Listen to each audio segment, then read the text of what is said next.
Chapter 4802. Didn't you hear Qing Luo say she couldn't recognize him? Still keep asking. Feng Liqiong stared at him in annoyance. As her uncle, don't you know how to care about her? Feng Liqiong touched the back of his head and gave up asking, looking at Qing Luo embarrassedly. Qing Luo, I'm sorry, I'm too anxious. Qing Luo smiled innocently, it's all right. But little uncle, why aren't you curious about how I know that person? Uncle is muddled from work, thinking of solving the problem of the 5 aristocrats, too anxious. Feng Liqiong softened his tone, it's my fault, I didn't care about you. He lowered his head apologetically and asked with concern, Qing Luo, how did you meet that person? Because I was with the 5 dead people from the 5 aristocrats last night. Qing Luo's fingertips touched her chin. I saw that black-robed man kill those 5 people with my own eyes. With your own eyes? Feng Liqiong immediately grabbed Qing Luo's hand and sized her up, are you all right? You saw it with your own eyes, why didn't that black-robed man hurt you? Perhaps it's because I have something on me that the other party wants. Qing Luo allowed Feng Liqiong to hold her wrist, they seem to want to find out from me the whereabouts of the Feng family's treasure. Qing Luo pursed her lips slightly, how would I know anything about the Feng family's treasure? She paused and didn't give the others a chance to speak. She continued, oh right, little uncle, did you already know my identity? That's why you sent the Divine Guardian Squad to the lower realm to find me? This topic had changed a little too quickly. Feng Liqiong was stunned for a moment and immediately nodded, not really, but I have some suspicions. So I wanted to get someone to bring you up to see. He looked at Feng Liqiong, father has been looking for you for a long time, but I had never expected you to be in the lower realm. Qing Luo blinked her eyes were covered with a layer of mist, won't uncle suspect my identity? You and grandfather don't seem to need me to verify my identity and you already believe me. That look seemed to be very touched. Feng Liqiong held Qing Luo's hand with heartache, how can grandfather recognize the wrong person? You are Feng Ji's daughter, my granddaughter. That's right. Your face says it all. Feng Liqiong's eyes were warm and gentle, and a kind smile hung on her face. You, don't let your imagination run wild. If you're really worried, you can wait for a while and find an opportunity to reveal your identity to the God realm, and then verify it in front of everyone. Qing Luo's eyelashes fluttered, seemingly a little nervous, but I'm not from the God realm. They won't accept me. You are the granddaughter of my Feng family, who dares to not accept you? Let the acting God Emperor chop off their heads. Feng family's matriarch interrupted Qing Luo's words. Feng Liqiong said helplessly, Father, I'm not a tyrant. How can I behead someone just because you say so? Just find a random reason. What rebellion? What forbidden techniques? Find any reason. Feng clan master was unreasonable. Feng Liqiong knew her father's character very well, and she nodded repeatedly, yes, yes, yes, whoever dares to deny our little princess will be beheaded. Qing Luo held the old man's arm and leaned her head on his shoulder, grandfather treats me the best. The old man chuckled as he stroked her soft black hair that was not tied up. His eyes were filled with a kind and gentle smile. 7th young miss who likes trash, Overlord, please collect your love. 7th young miss who likes trash, Overlord, please collect your love. The Sea of Books Pavilion updates the fastest. Chapter 4803. Qing Luo's eyes curved as she casually looked towards Feng Liqiong and asked, Little uncle, is it only the few of you who know about the news that you sent someone to fetch me back? Feng Liqiong, Ji Wuhua and Feng Changqing.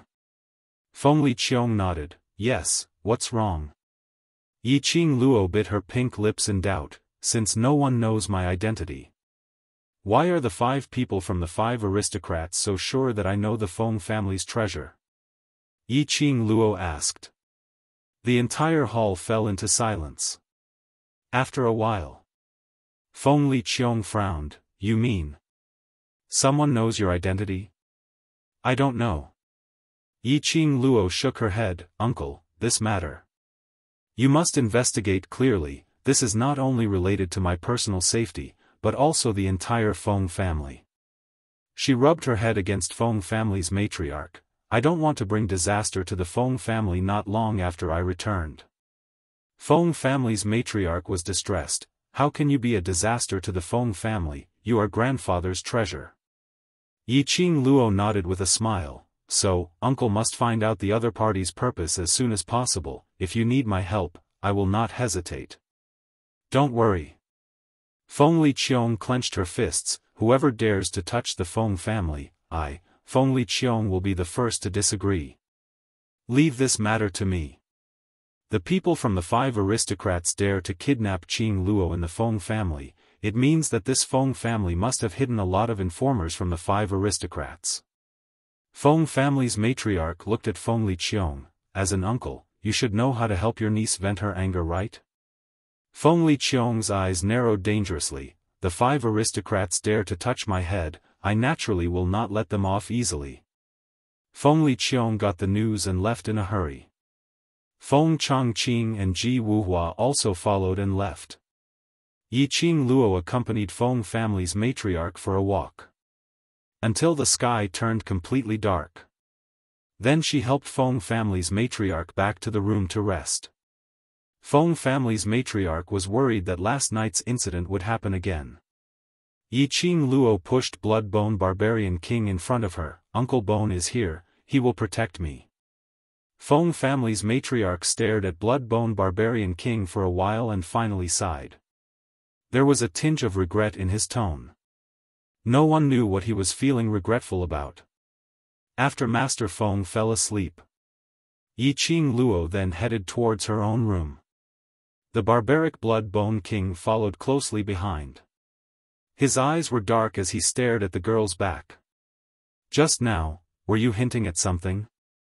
Yiqing Luo felt a little strange on the dining table, as well as the casual conversation afterwards. However, he could not tell what was so strange about it. Somehow he felt that the smile on Yiqing Luo's face looked pure, but it wasn't pure. It was unlike the heartfelt smile on his face when he faced the Feng family's patriarch. Yiqing Luo tilted her head. Under the night sky, the young girl's beautiful face seemed to be plated with a layer of silver radiance. Uncle Bone really understands me. Yiqing Luo didn't deny it as she curved her charming eyes. Uncle Bone, do you have a way to set up a barrier with only the 2 of us? The barbaric Bloodbone King's eyes flickered. Without anyone noticing, he scanned his surroundings with the corner of his eyes. Then, he nodded. The next day, Yiqing Luo woke up early in the morning and headed to the kitchen to help Grandma Feng prepare breakfast. The atmosphere was harmonious. While Yiqing Luo was busy with the things in her hands, she asked, Grandma Feng, how long have you been in the Feng family? I have been in the Feng family since young. Grandma Feng smiled. Once upon a time, your mother was also taken care of by me. 7th young miss who likes trash, Overlord, please collect your love. 7th young miss who likes trash, Overlord, please collect your love. The Sea of Books Pavilion updates the fastest. Chapter 4804. Yiqing Luo's eyes lit up and hurried to Granny Feng's side. Granny Feng took care of grandfather and mother, and now she takes care of me and Cece. Her smile deepened. In our eyes, Granny Feng is our family. Granny Feng's eyes were filled with a layer of moisture. She was very happy in her heart, but remembered her identity as a servant. You can't do that, young miss, please don't say that. If the Lord hears it, I will be punished. If grandfather hears it, he will agree with what I said. Yiqing Luo put her arms around Granny Feng's waist. Granny Feng was overjoyed and her face was full of smiles. Yiqing Luo took the opportunity to say, Granny Feng, I want to know more about the Feng family, about grandfather, uncle, and mother.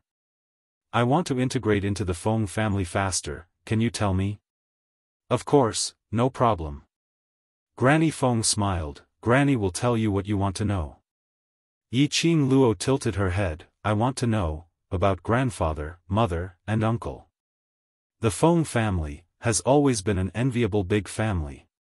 Granny Feng's movement slowed down as she fell into memories. Among the big families that fight openly and secretly, the Feng family is like an exception. The Feng family has always been monogamous. There are no concubines fighting for the family property. After the former emperor and the acting emperor were born, they grew up in the love of the lord and madam. The relationship between the former emperor and the acting emperor has always been very good, supporting and accompanying each other, until they grew up. Yi Qing Luo's eyes lit up. Is the relationship between uncle and mother so good? Because madam passed away early, and the lord is a man after all, not so meticulous.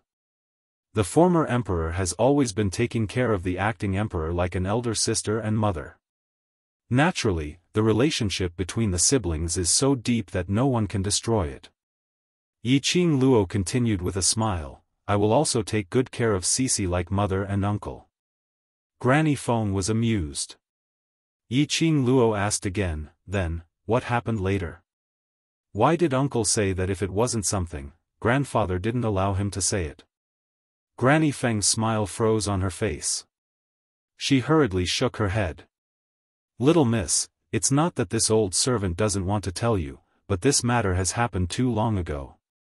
Master also doesn't want you to be sad about the past. She paused and reminded, little miss, in front of the patriarch, it's better not to mention anything about that matter. Yi Qing Luo nodded obediently and changed the topic. Then I'll ask. The relationship between grandfather and uncle. While helping Granny Feng, she said, at first, when I heard Grandpa so fiercely asking little uncle to return to the Feng family, I thought that Grandpa and little uncle had a bad relationship. But when little uncle came back, Grandpa obviously doted on little uncle. The patriarch and the acting god emperor have always interacted like this. Granny Feng chuckled. The acting divine emperor is a very serious person. After he took over the position of acting divine emperor, he has been working hard to support the entire divine realm. So, the acting divine emperor is often busy dealing with the affairs of the god realm and neglects the patriarch. The patriarch is angry and distressed. Every time he sends someone to invite the acting divine emperor back home, the acting divine emperor always has something to do. This is the first time the acting divine emperor has returned to the Feng family in hundreds of years. The correct chapter of Waste 7th Miss, Overlord, Be Gentle with Your Love, will continue to be updated in the Sea of Books Pavilion. There are no advertisements in the website, so please collect and recommend the Sea of Books Pavilion. Waste 7th Miss, Overlord, Be Gentle with Your Love, Waste 7th Miss, Overlord, Be Gentle with Your Love, the Sea of Books Pavilion is the fastest to update.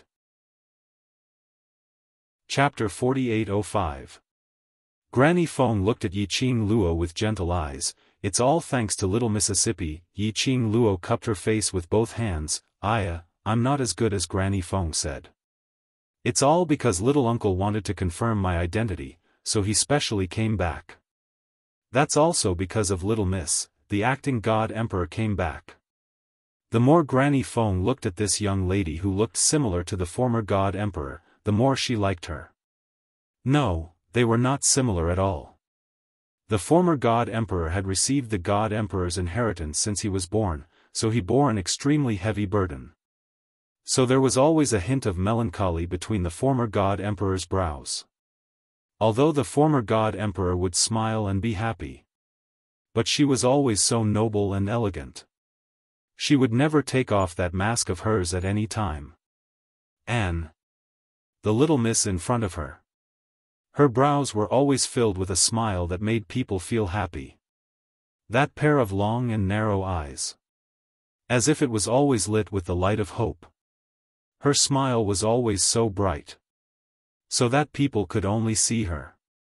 They couldn't help but smile along with her. This was the playfulness and liveliness that could never be seen on the former god emperor's face. Granny Feng's eyes were slightly red. Little miss, it's really great that you're back. It's a good thing that I'm back, don't cry. Yi Qing Luo quickly stretched out her hand to wipe her tears. Just when she stretched out her hand, Yi Qing Luo found that her palm was stained with black charcoal. Yi Qing Luo, she immediately withdrew her hand. But, a light laugh came from the door. Feng family's patriarch had woken up and came over following the fragrance. I knew you must have been busy in the kitchen early in the morning and made yourself look like a little flower face. When Granny Feng saw the charcoal on Yi Qing Luo's face, she couldn't help but laugh. Yi Qing Luo used her sleeve to wipe her face. She had stained her face with her hands when she was pretending to be bashful just now. Sure enough, shyness didn't suit her. The young lady's smear. Not only did it not erase the charcoal traces on her face. Instead, it made her face even more blotchy. Feng family's patriarch and Granny Feng laughed even more happily. What's the matter? Blood-bone barbaric king also came over. When he saw Yi Qing Luo, even the barbaric blood-bone king's cold and expressionless face showed signs of cracking. The corners of the barbaric blood-bone king's mouth twitched unnaturally. Yi Qing Luo, all right. It could make everyone happy. So be it if you're ugly. Anyway, she was good-looking. Even if it was painted. Even that couldn't conceal her beauty. For the next few days, Yi Qing Luo had been accompanying her maternal grandfather in the Feng residence. On the third day after Feng Liqiong left the Feng family, Feng Liqiong had returned. He also brought a team of divine guards to guard the Feng family. He even arranged for 2 groups of divine guards to protect Yi Qing Luo in the dark. This posture made Feng clan master a little worried. What's wrong? What happened? Someone wants to harm Xiao Luo? Feng family lord pulled Feng Liqiong back and asked with a serious expression. Feng Liqiong's face congealed. There's no way to settle the matter with the 5 great aristocrats. It seems that someone has gotten the news of a mysterious lady appearing in the Feng family. And there's evidence that the death of the 5 great aristocrats' important members is related to our Feng family's mysterious lady, Xiao Luo. He paused for a moment. With the Divine Guards and Divine Guards' Dark Team's protection, Father, you don't need to worry. Yi Qing Luo didn't have much change in her emotions. After Feng Liqiong finished speaking, she curled her pink lips and said. Chapter 4806. Uncle, why not? I go back to the lower realm first. Feng Liqiong's eyes congealed slightly. Not waiting for him to speak, Feng family patriarch stopped her. No. If those people chase you to the lower realm, how can they protect you? They won't expect me to be in the lower realm. Yi Qing Luo analyzed the pros and cons. They have their eyes on the Feng family. If I am in the lower realm, it will be safer, isn't it?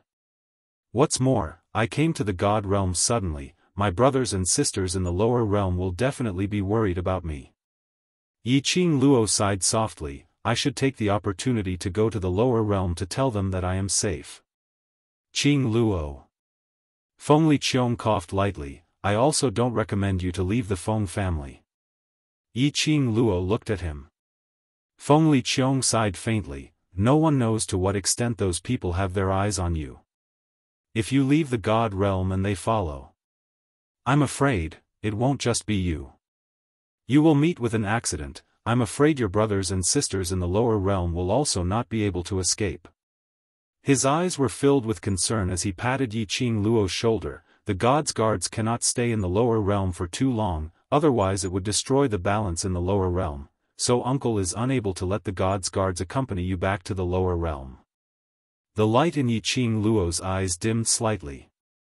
Feng family patriarch comforted her with heartache. Little Luo, wait for your uncle to settle the matter, then find a chance to meet your friends. Yi Qing Luo pursed her pink lips. I know. I don't want them to get hurt because of me. Feng Liqiong was also distressed. Don't worry, Uncle will not let the 5 aristocrats ride on your head. Uncle must make them give an explanation for this matter. I believe you.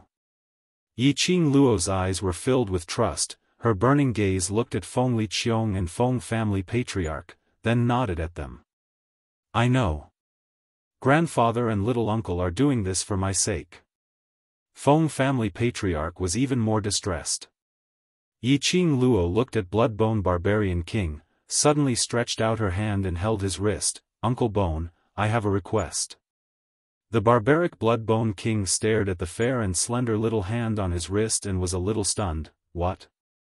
Uncle Bone, help me make a trip down to the lower realm and tell them about my news, so that they can be assured, all right? Yi Qing Luo's charming eyes were filled with hope. The Bloodbone Barbaric King frowned. No. This god promised Feng Gu to protect you. Yi Qing Luo's face collapsed as she spoke in a slightly coquettish tone as she hugged Bloodbone Barbaric King's arm and shook it. Uncle Bone, the only person I trust the most is you. Moreover, the World Group's brothers all know you. Go and tell them, the credibility will be higher. She raised her head and continued, I'm at the Feng Manor. Zhou reminds you, please add me to your collection after reading it. Read it again. It's easier to read it later. I'm not going anywhere. With Grandpa by my side and little uncle protecting me, what are you worried about? If worst comes to worst, you can just go and come back quickly. The barbaric Bloodbone King's attitude was very firm. But he couldn't resist the girl's coquettish offensive. In the end, he still agreed with a dark expression. Moreover, it was true. Leave quickly and return quickly. Therefore, after agreeing, he directly left the Feng Manor and headed down to the lower realm. He was simply the representative of action. But, no one discovered it.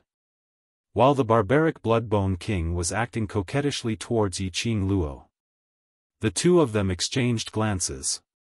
His eyes were filled with deep scheming and deep meaning. Very shallow. Very quickly. There was no way to detect it. Yi Qing Luo looked at the barbaric Bloodbone King's departing figure as she sat back next to Feng family patriarch. Uncle Bone, help me pass the message and I'll be assured.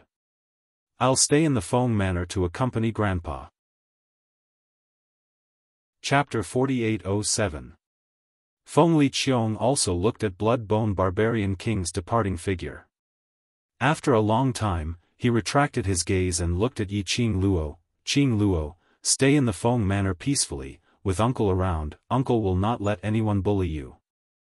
The young girl's charming eyes were curved.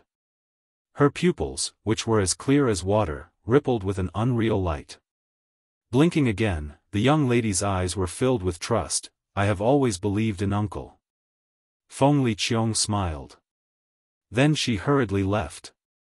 Feng family's patriarch saw Yi Qing Luo staring at Feng Liqiong's back. He thought she was worried about the matter with the 5 aristocrats, so he comforted her. Don't think so much, leave everything to your uncle. Yi Qing Luo turned back with a smile and held the old man's arm, leaning her head on his shoulder intimately. Grandfather and uncle's relationship is really good. He is grandfather's only son. The old man's eyes were kind as he smiled lightly. He has been by your mother's side since he was young. As for me, I have not fulfilled the responsibility of a father. I always thought that with your mother taking care of him, it was enough. His gaze gradually turned gentle. Later on, after Xiao Gu passed away, I was sad, but he felt worse than me. He was depressed for a long time. He could tell. Grandfather really cared about Feng Liqiong. Very much. Family. Yi Qing Luo rubbed her head on his shoulder. Grandfather still has me. I will take care of grandfather on behalf of my mother. Feng family's patriarch smiled and touched her head. My biggest wish is for you to live peacefully. Night. Yi Qing Luo had just coaxed grandfather to sleep and returned to her own room. Her butt hadn't even warmed up yet. Urgent footsteps were heard outside the door. Following that, Feng Liqiong rushed over with a serious face. Qing Luo, I've caught the black-clothed man who killed the important members of the 5 noble families. Yi Qing Luo's gaze was fixed on him for a while.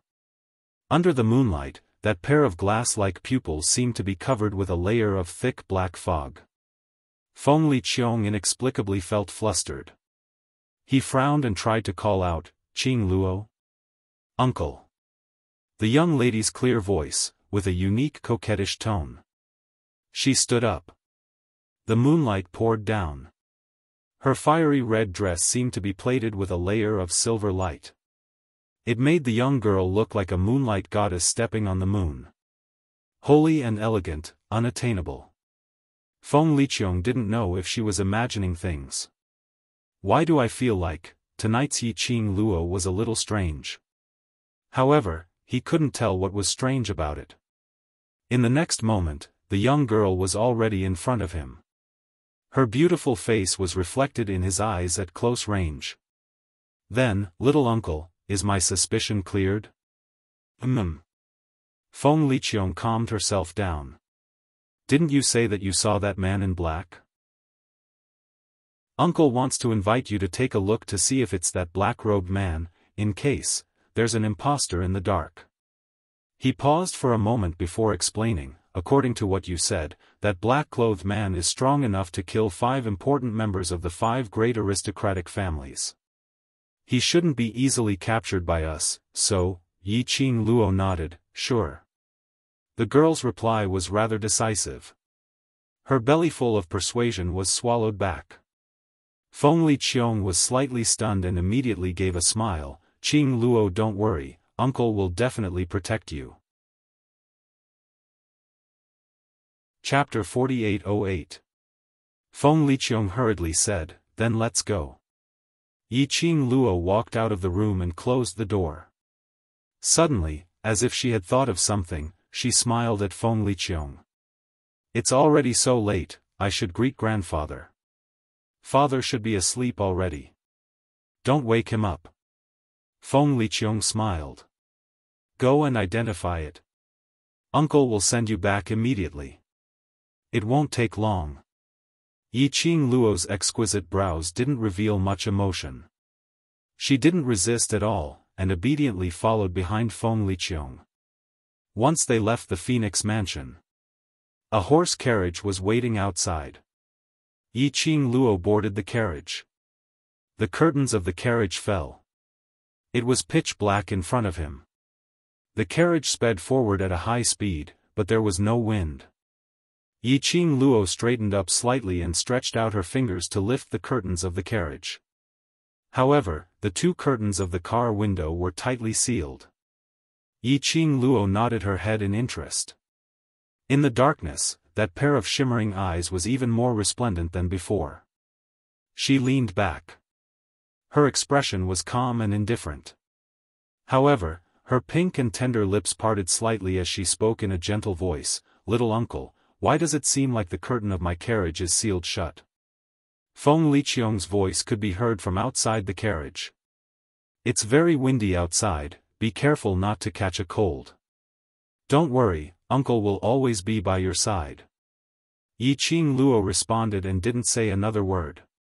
About half an hour passed. The carriage gradually came to a halt.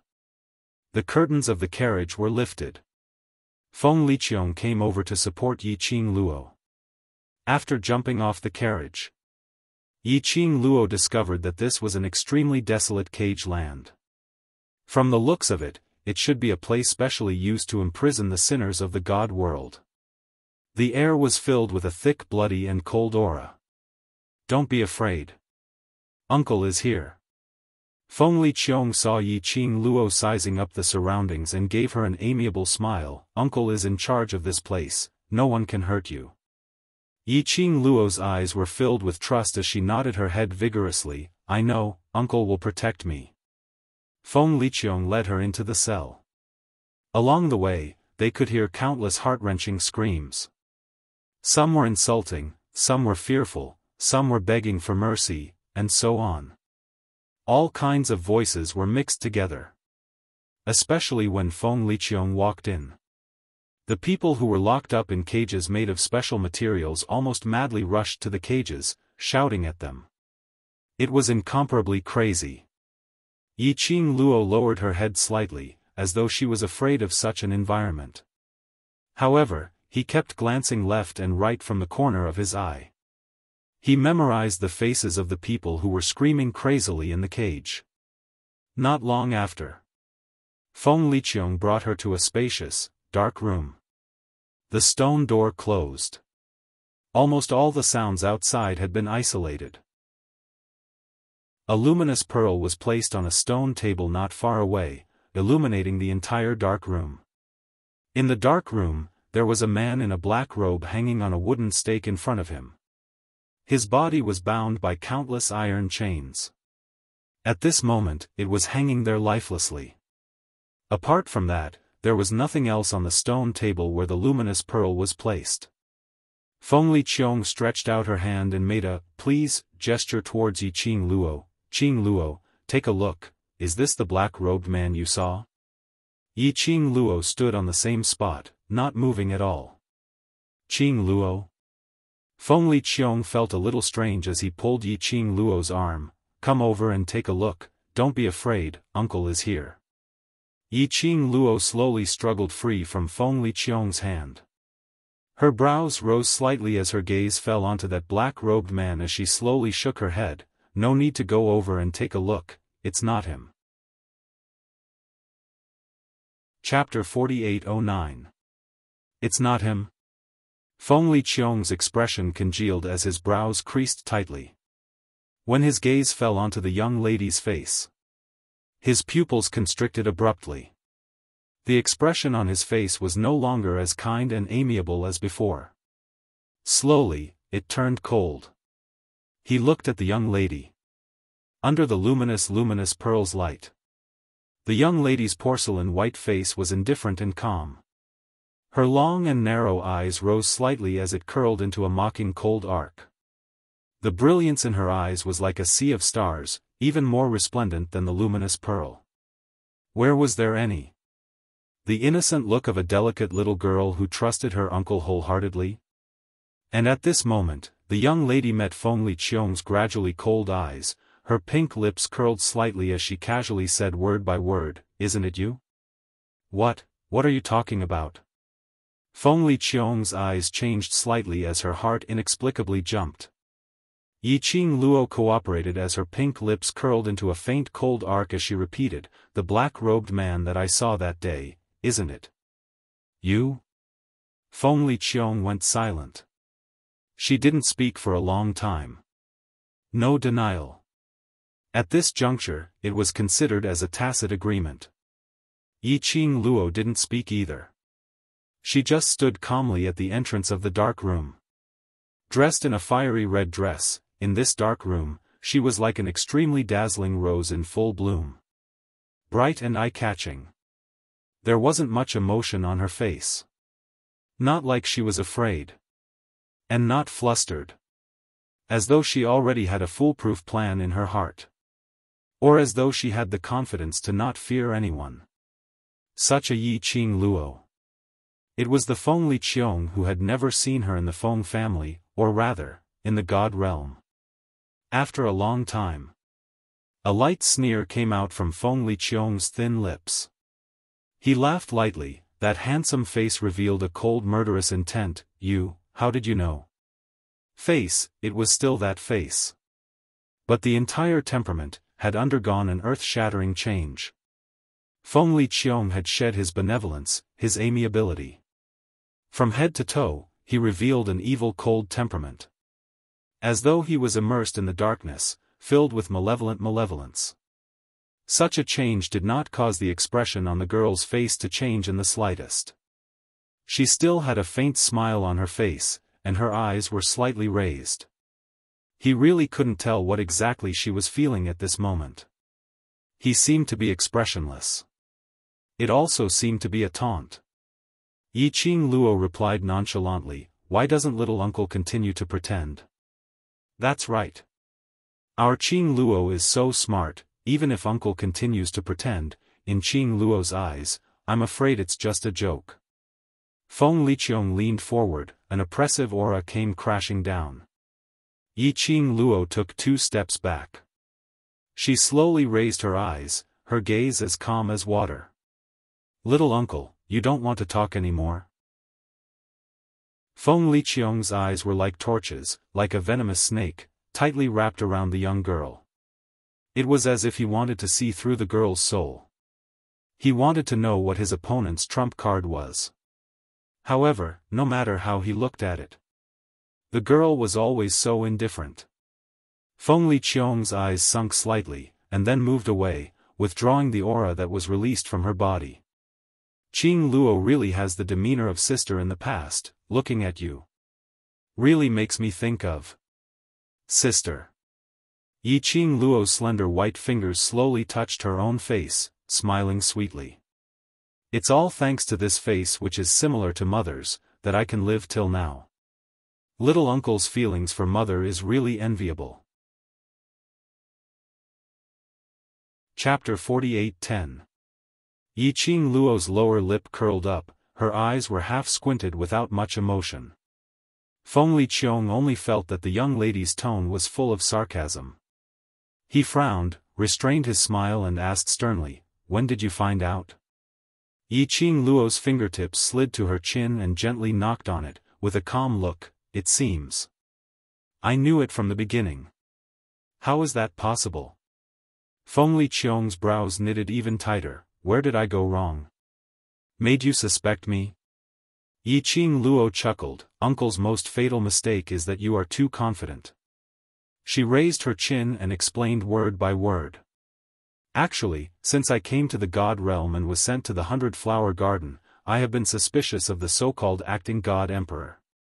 Of course, at first I didn't know that the acting God Emperor was my uncle. You knew my identity long ago, and had already determined that I was from your Feng family, so you have been scheming against me from the beginning." Yi Qing Luo paused for a moment, her eyes faintly and silently looked at Feng Liqiong. "I know, now you want to ask me, how did I know you were scheming against me?" Yi Qing Luo moved her fingertips and took out a piece of jade pendant. That was used to stabilize her movement in the God realm, so that she could get used to the heaven and earth qi. How could an acting God Emperor not know that I, a person from the lower realm, will fall into a coma when I reach the God realm? Then he handed me over to a God realm playboy, Ji Wuhua. Because the acting God Emperor was very clear that Ji Wuhua would definitely stand on the acting God Emperor's point of view and send me to the safest 100-Flower Garden. And because the young lady's pink lips smiled with a bit of ridicule, her narrow eyes revealed a bit of sharp cold light, because Ji Wuhua's room is connected to the back garden of the Feng residence. And coincidentally, the acting God Emperor had something to deal with and asked me to stay in the God realm for a night. It was such a coincidence that I ended up staying in that room. And coincidentally, that night, that room overflowed with heaven and earth qi, causing me to open the door of the dark room and come to the Feng residence. The girl's every word. The expression on Feng Liqiong's face gradually became more and more interesting. After a while, he burst into laughter. "How do you know that this isn't a coincidence? Although everyone in the 100 Garden is Ji Wuhua's harem, it's impossible for no one to cultivate the profound rank, so, this room is so rich in heaven and earth spirit qi, how could a profound practitioner not discover this place?"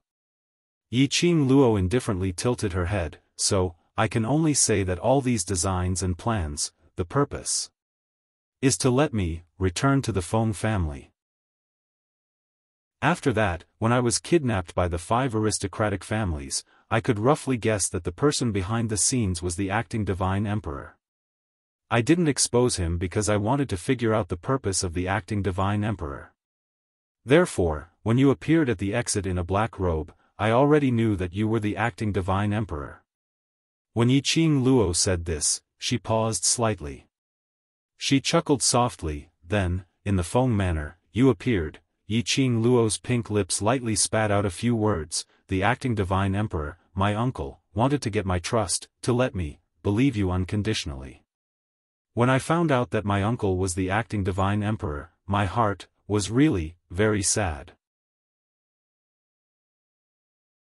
Chapter 48:11. The expression on Feng Liqiong's face was very strange. The way she looked at Yi Qing Luo was also very strange. Why did this young lady look so calm? She had already guessed everything. But she was able to put up a show with him calmly. What kind of psychological quality did she have to be able to do this? Obviously, she was just a 15-year-old young lady. Feng Liqiong gazed deeply at the young lady. There was a cold glint in her eyes. She seemed to be pondering. What kind of environment did Yi Qing Luo grow up in till now? To have such a strong psychological quality? Feng Liqiong had to admit. This young lady was indeed Feng Ji's daughter. Such a stubborn temper. Exactly the same. Or perhaps, compared to Feng Gu, this young lady was even more outstanding. Feng Liqiong's throat moved. After a long while, a hoarse voice spat out a sentence. You deliberately disguised yourself, to beat me at my own game, to make me self-explode, right? That's not it.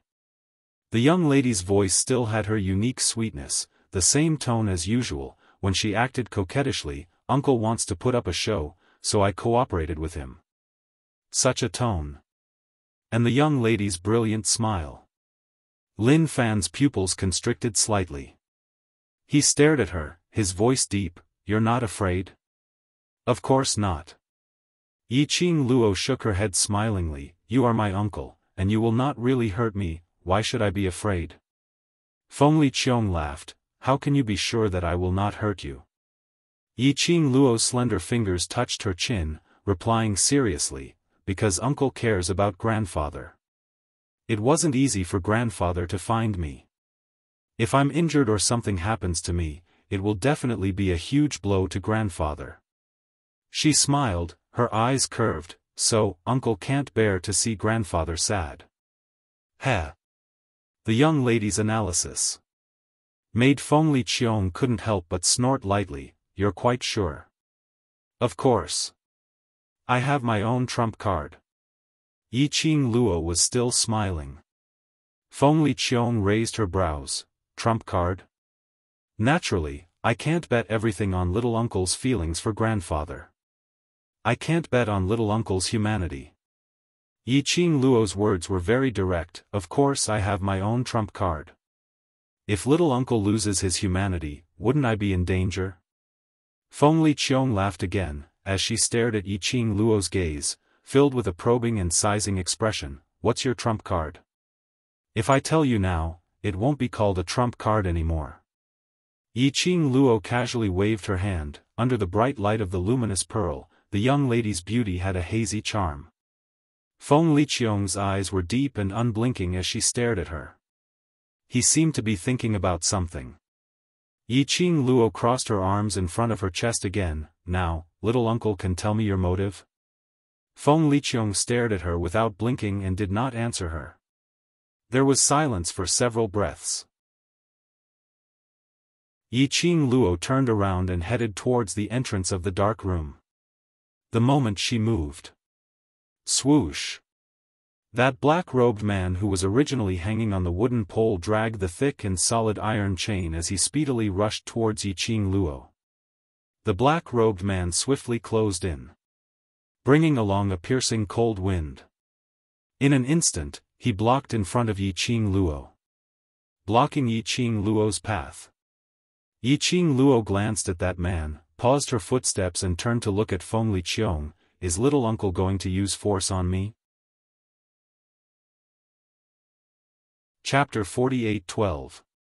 Feng Liqiong glanced at the man. The black-robed man was silent for a moment. He slowly moved his body away. The iron chains that were dragged on the ground made crackling sounds in the quiet dark room. It was extremely ear-piercing. Yi Qing Luo turned around once again as she pushed the dark room's door. This time, no one stopped him. But Yi Qing Luo wasn't able to push that stone door open. She pushed twice. Seeing that the stone door wouldn't budge at all, he decided not to push it anymore. He turned to Feng Liqiong and said, Little uncle isn't willing to tell us what he's here for, nor is he willing to let me leave. Let's just stand here and waste time. Her pink lips curled into a sweet smile. In any case, when grandfather wakes up and realizes that I'm not in the room, he'll definitely remember that I was kidnapped by the 5 aristocratic families a few days ago. At that time, if he's provoked, you'll have to take full responsibility. Feng Liqiong's eyes darkened. Flicking her sleeve, she turned and walked back to the only stone table in the room. He shot a glance at Yiqing Luo. Yiqing Luo didn't hesitate as she walked over directly and sat opposite Feng Liqiong. On the table, there was a jar of wine and several upside-down wine bowls. After Yiqing Luo sat down, she directly picked up the wine bowls and poured 2 bowls of wine, placing 1 bowl in front of each of them. Come, let's chat while we drink. I'm also rather curious, to make the acting god emperor personally go down to the sea, what is it exactly? The girl finished the bowl of wine in one breath. She was so forthright that she didn't seem like a woman at all. Feng Liqiong held the bowl of wine in her hand and remained motionless. Aren't you afraid that the wine is poisoned? If it was poisonous, you would have stopped me long ago. Yiqing Luo poured another bowl of wine. If little uncle wants to kill me, there are plenty of opportunities, there's no need to go through so much trouble. Feng Liqiong chuckled again. He picked up the bowl of wine and drained it in one gulp.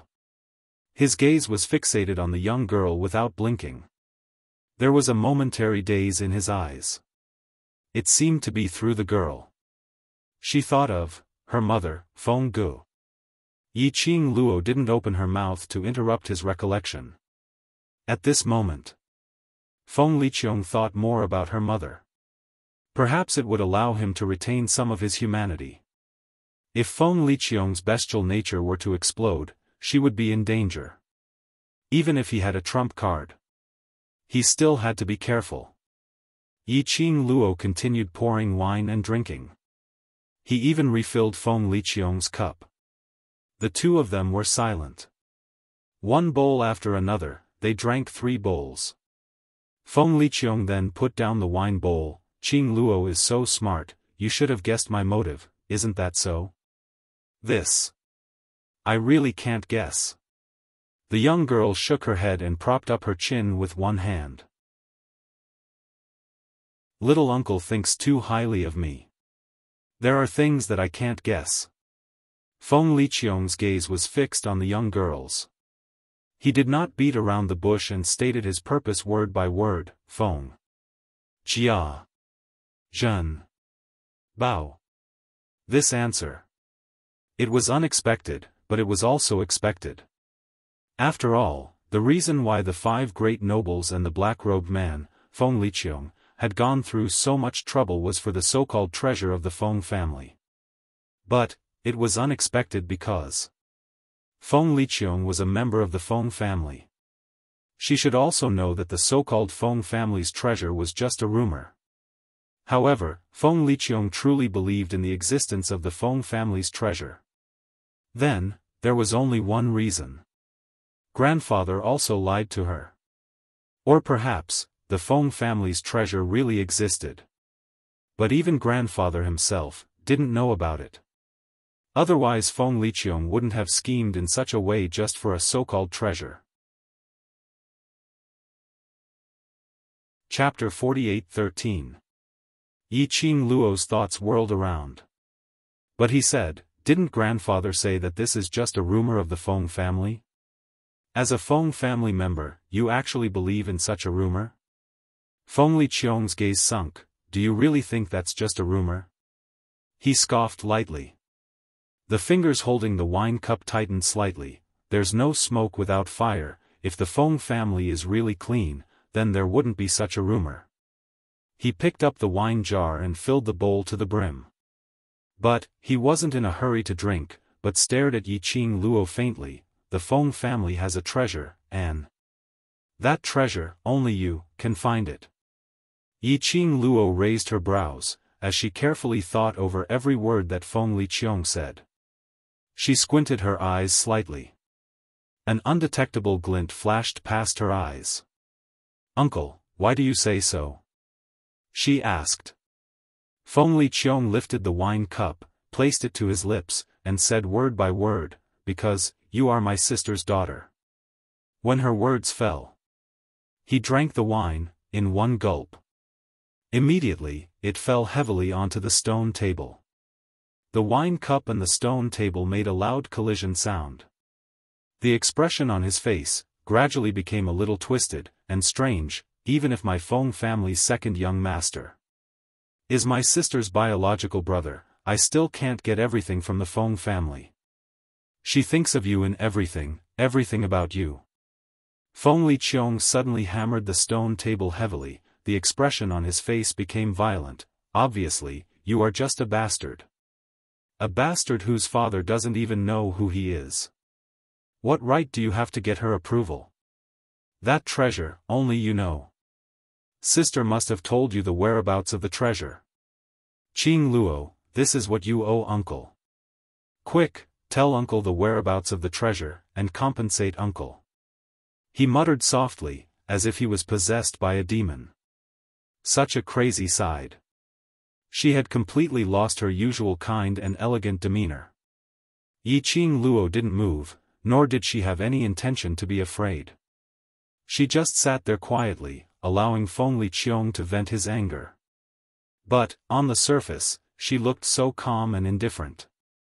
But in her heart, it was already a storm. Bastard, these two words, pierced deeply into Qing Luo's heart. From the memories of the blood-bone barbarian king, Qing Luo could probably imagine her mother's melodramatic love story. His mother got pregnant before marriage. Not long after she was born, she encountered a dangerous situation. He had no choice but to hand her over to the care of the blood-bone barbarian king. From the start to the end, Qing Luo had not seen where her so-called father was. Why, Feng Liqiong was certain that the Feng family had that treasure. And the whereabouts of the treasure must be with her? Also, what do you mean by compensation? What did she owe him? Qing Luo.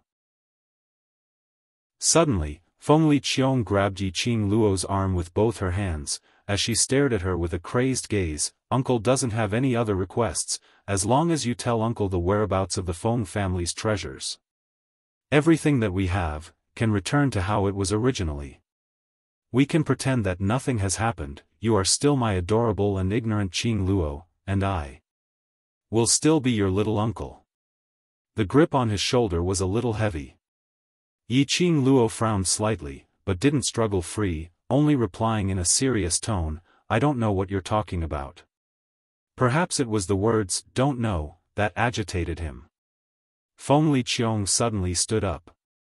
The expression on his face revealed a sinister viciousness. "Qing Luo, uncle doesn't want to use brute force on you."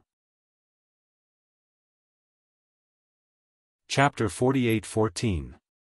Qing Luo pursed her lips as her eyes met Feng Liqiong's crazed gaze without blinking. On the phone, she could smell the strong smell of alcohol on Feng Liqiong. But she wasn't afraid of Feng Liqiong's vicious aura, or showing a timid expression towards Feng Liqiong. She was still as calm as usual. Her expression was calm and indifferent.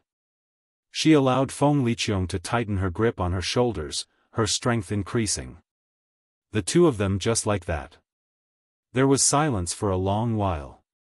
Feng Liqiong released Ji Yunchu's arms and sat down on the stone bench. His breathing was rapid. The haze on his face had not dispersed. His eyes were overflowing with vicious aura, as though he was suppressing his own emotions. "Uncle, if I knew what you are talking about, I wouldn't be sitting in front of you now." Qing Luo saw him calm down and spoke calmly, "I knew you had a problem. If I knew about the so-called Feng family's treasure, it wouldn't be yours." Feng Liqiong pressed both hands on the stone table. "Think carefully, do you have anything special on you, or that bone lord, is there any clue on him? Or rather, is there anything particularly deep in your memory?" Feng Liqiong asked several questions consecutively. It was as if he had been possessed. Qing Luo stared deeply at the crazy man in front of her, unable to describe the feeling in her heart. This man was her uncle. In fact, she did not feel much malice from her youngest uncle. Her uncle's feelings towards her grandfather was definitely not fake. He was actually a sentimental person. But, his obsession had already made him unable to walk out of it. That Feng family's treasure, what on earth was it? Until Feng Liqiong stopped the barrage of questions. Yiqing Luo then took a deep breath. I really can't recall. Perhaps the last hope had been shattered. Feng Liqiong let out a sudden roar. His hands suddenly scattered the wine jars and bowls on the table onto the ground. He was like a raging beast, roaring with the anger in his heart. You don't know, how could you not know that woman, the person she cares about the most is that beast in human form, even if you are that beast's child, she would still care about you. When that woman died, all she thought about was that you had arranged everything for you, but she never thought about me, never. Feng Liqiong's voice was hoarse as she howled in anger. His eyes were scarlet red as he stared fiercely at Yiqing Luo. It was as if he was going to destroy the world. A sinister murderous aura burst forth. Obviously. I am the person closest to her. I am the person with the highest talent. Why can't everything be mine? Why should I take care of you for her? That beast with a human face, the daughter of the enemy who killed my Feng family. She treasured you so much. She left everything to you. How could she not leave the opportunity of the Divine Emperor's inheritance to you? You must know where the Feng family's treasure is. You must know the Divine Emperor's inheritance. Feng Liqiong suddenly dashed towards Yiqing Luo. One hand clasped onto Yiqing Luo's neck. His tone was sinister and cold. Qing Luo, quickly tell your uncle where that woman hid the Feng family's treasure. As long as you get the Divine Emperor's inheritance and become the real Emperor of the Divine Emperors, you will definitely bring that woman to treat you as your own biological daughter and treat you well. Tipping Chi 100000 book coins for the 10th wave. Now she was still short of the chief of the alliance. End of this chapter. Trash 7th Young Miss, Overlord, please be gentler. Chapter 48:15. Feng Liqiong had used quite a bit of strength. Yiqing Luo's neck felt a little painful. The two of them were very close. Yiqing Luo could clearly see the frenzied whirlpool in Feng Liqiong's eyes, as though it was going to swallow up all his rationality. Yiqing Luo frowned slightly. She slowly lifted her fair hand and placed it on the back of the hand on her neck. These hands. Before today, it was full of tolerance and warmth. But at this moment, there was a thin layer of sweat on it. You must know, the Feng family's treasure. You must know. That woman loved that beast so much. You're that person's daughter, there's no way she wouldn't tell you. The more Feng Liqiong spoke, the more deranged she became. He tightened his grip on the young girl's neck. I know. Could it be that beast also looked for you? That beast, he didn't want you to tell me, right? Yiqing Luo's face turned slightly red. She tugged at Feng Liqiong's hand and frowned. Little uncle. Calm down. The word squeezed out from between his teeth with great difficulty. But Feng Liqiong couldn't hear it. Feng Liqiong seemed to have fallen into a trance. His eyes were filled with murderous intent. As though he had seen someone through Yiqing Luo. A certain person whom he hated the most. Yiqing Luo's pink lips pursed tightly. Just as Feng Liqiong was about to go crazy and try to strangle her to death. She raised her slender, white fingers. A flaming red fan spun from the girl's fingertips. The feather fan pressed against Feng Liqiong's chest. In the meantime, bang! There was a deafening noise. The stone door of the secret room was blasted open. A group of more than 30 people rushed in. The person who was supposed to head to the lower realm to pass on Yiqing Luo's message, blood, bone, barbarian, king. Then, it was a team of Feng family's secret guards. Then, the elderly master of the Feng family walked in step by step with the help of Granny Feng. After seeing the situation in the dark room, Patriarch Feng's face suddenly turned pale. At this moment, Feng Liqiong was still clutching Yi Qing Luo's neck. The ferocious expression on his face had yet to fade. That look seemed as though he wanted to kill Yi Qing Luo. Patriarch Feng shouted angrily, "Feng Liqiong!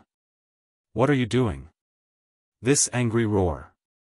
Feng Liqiong shuddered and came back to her senses. Something pressed against his chest, and he felt a cold sensation. He lowered his eyes. He saw the girl's feather fan. "You," before he could say anything. Feng Liqiong felt her body go limp. His hands slipped away from the young girl's neck and softly fell to the ground. His face was aghast as he struggled to raise his hands and prop himself up.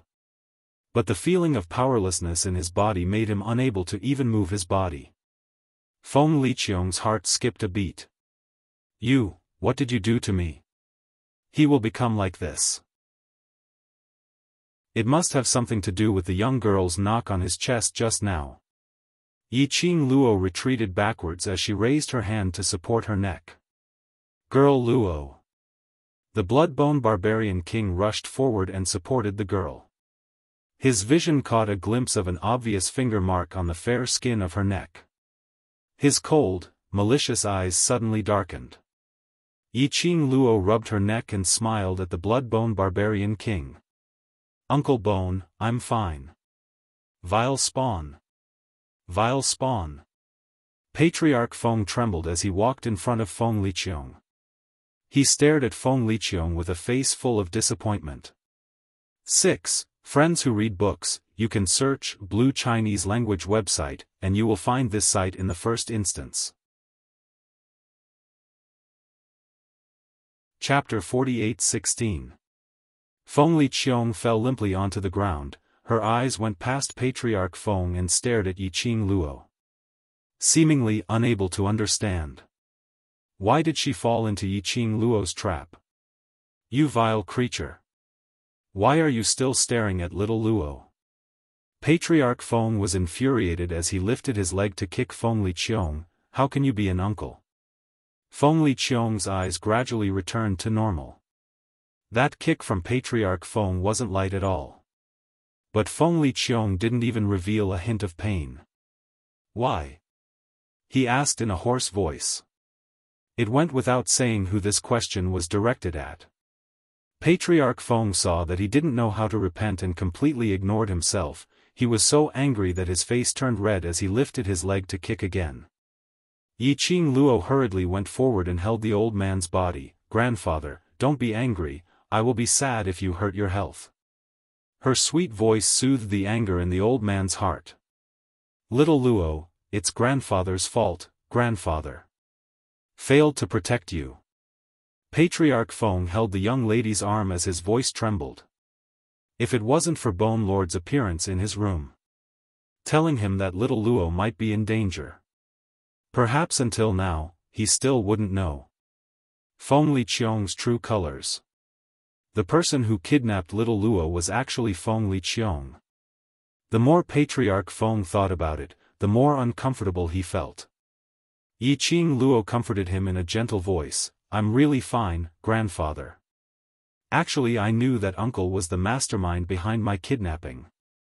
I followed him here because I believe in him." She held the old man's hand and placed it beside her face. "See, I'm really fine, uncle didn't hurt me at all." "You're still speaking for that bastard." The more obedient the young lady was, the more guilty Patriarch Feng felt. Earlier scene, I saw it clearly. Once they barged into the dark room. What she saw was Feng Liqiong madly strangling the young lady's neck. That crazy and malevolent face. As though she wanted to strangle Yi Qing Luo to death. Yi Qing Luo shook her head, her eyes were gentle. "Uncle can't hurt me." She let go of the old man and slowly walked towards Feng Liqiong, squatting down to support him. He had yet to meet Feng Liqiong. The old man frantically pulled her back. Little Luo, don't go over there. Little uncle can't hurt me in the slightest now. Yiqing Luo gave the elderly a comforting smile. I naturally can't bear to let grandfather be sad for me, so. Even if I believe in youngest uncle, before I came, I had already made full preparations. She patted the back of Feng clan master's hand. He stepped forward and helped Feng Liqiong up. Feng Liqiong's body was limp and boneless. The minute Yiqing Luo moved, her entire body's weight pressed onto her. He was her son after all. No matter how angry Feng clan master was, he was also distressed. His heart ached for Yiqing Luo, worried that she would be suppressed by Feng Liqiong. He immediately ordered his men to help him up. Yiqing Luo had just loosened her grip when Feng Liqiong suddenly grabbed onto the young lady's arm. What did you do to me? Feng Liqiong asked with great difficulty. Even now, he still could not understand. When on earth did he fall into Yiqing Luo's trap? Most importantly, how could Yiqing Luo possibly hurt him? You vile spawn, what else do you want to do? Feng clan master saw that Feng Liqiong still wanted to make a move on Yiqing Luo and immediately pulled the young lady behind him to protect her. Feng Liqiong stood in front of the young lady. Feng Liqiong's vision followed closely. Baidu read the latest chapter of Waste 7th Young Miss, Overlord, lightly tap Love Claw Machine Bookstore, for free. Chapter 48:17. Nothing. Yiqing Luo supported him with one hand and comforted him. I told you, I have a trump card. She smiled and explained in a gentle voice, since I already knew your identity, how could I not guard against you? I asked Uncle Bone to help me pass the message, it was just a show for you. Uncle Bone had never left my side since the beginning, he was just hiding in the dark. Because I know, once Uncle Bone is not around, you will definitely take the opportunity to set up a trap. As it turned out, her guess was right. After the barbaric Blood Bone King left, Feng Liqiong took action. The barbaric Blood Bone King had been following them secretly. He immediately informed the Feng family's patriarch and sought help from the Feng family's secret guards to break into Feng Liqiong's territory. Apart from these trump cards. Yiqing Luo's words paused for a moment before she continued, when little uncle was investigating me, didn't he know that? I am a medicine master. Especially an expert in poison.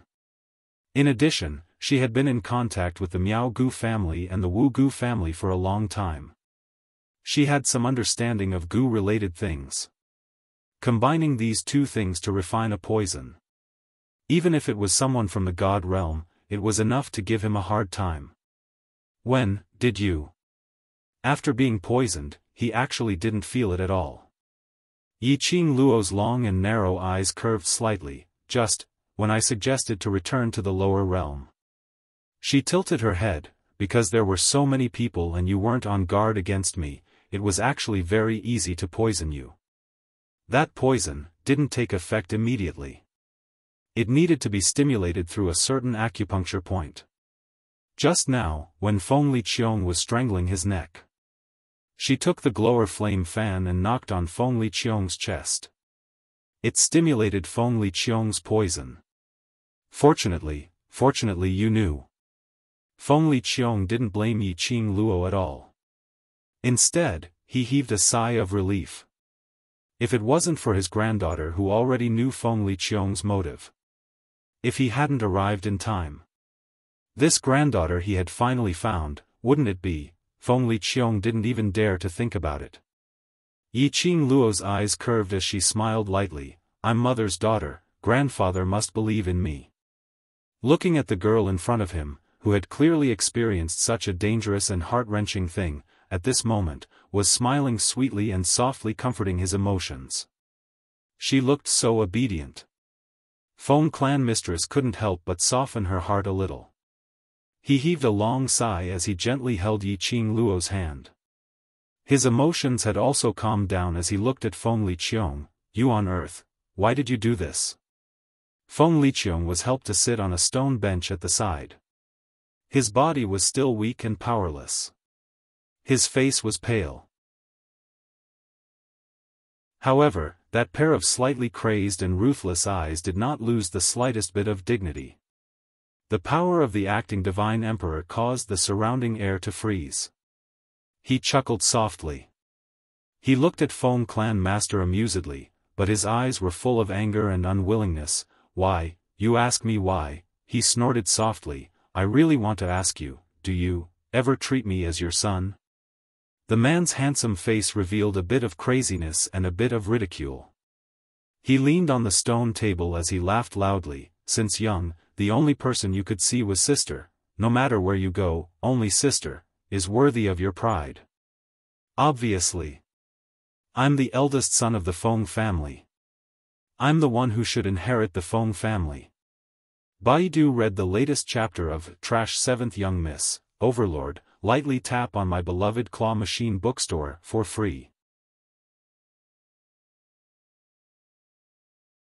Chapter 48:18. Chapter name, Feng Liqiong's Inner Pain. Listening to Feng Liqiong's words, Feng family's patriarch's expression changed slightly. You have been coveting Xiao Ji's position? The old man's voice was trembling, as if he couldn't believe it. Feng Liqiong sneered, what do you mean coveting? That should be my position. My talent is not worse than my sister. Why can she get the God Emperor's inheritance, while I am isolated? Feng Liqiong smiled, both hands on the stone table, and raised his head. The position of the God Emperor should belong to me. Feng Liqiong was shocked. He couldn't imagine that his own son had been coveting the position of the God Emperor. Feng family patriarch, your sister.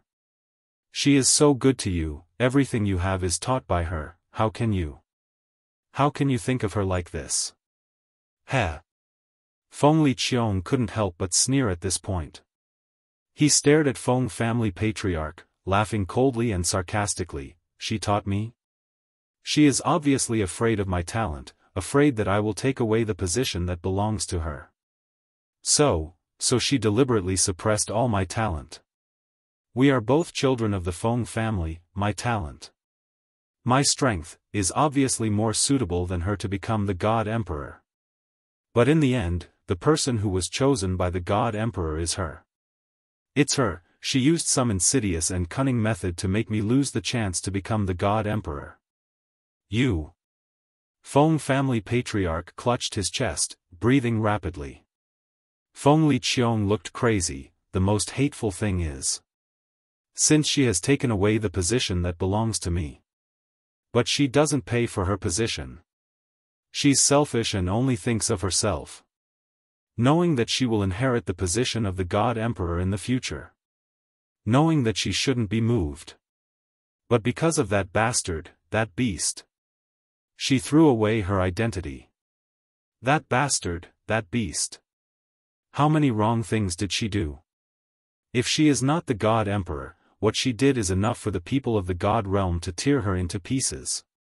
Feng Liqiong stared at the cold-looking blood-bone barbaric king standing next to Yi Qing Luo. And you sinner.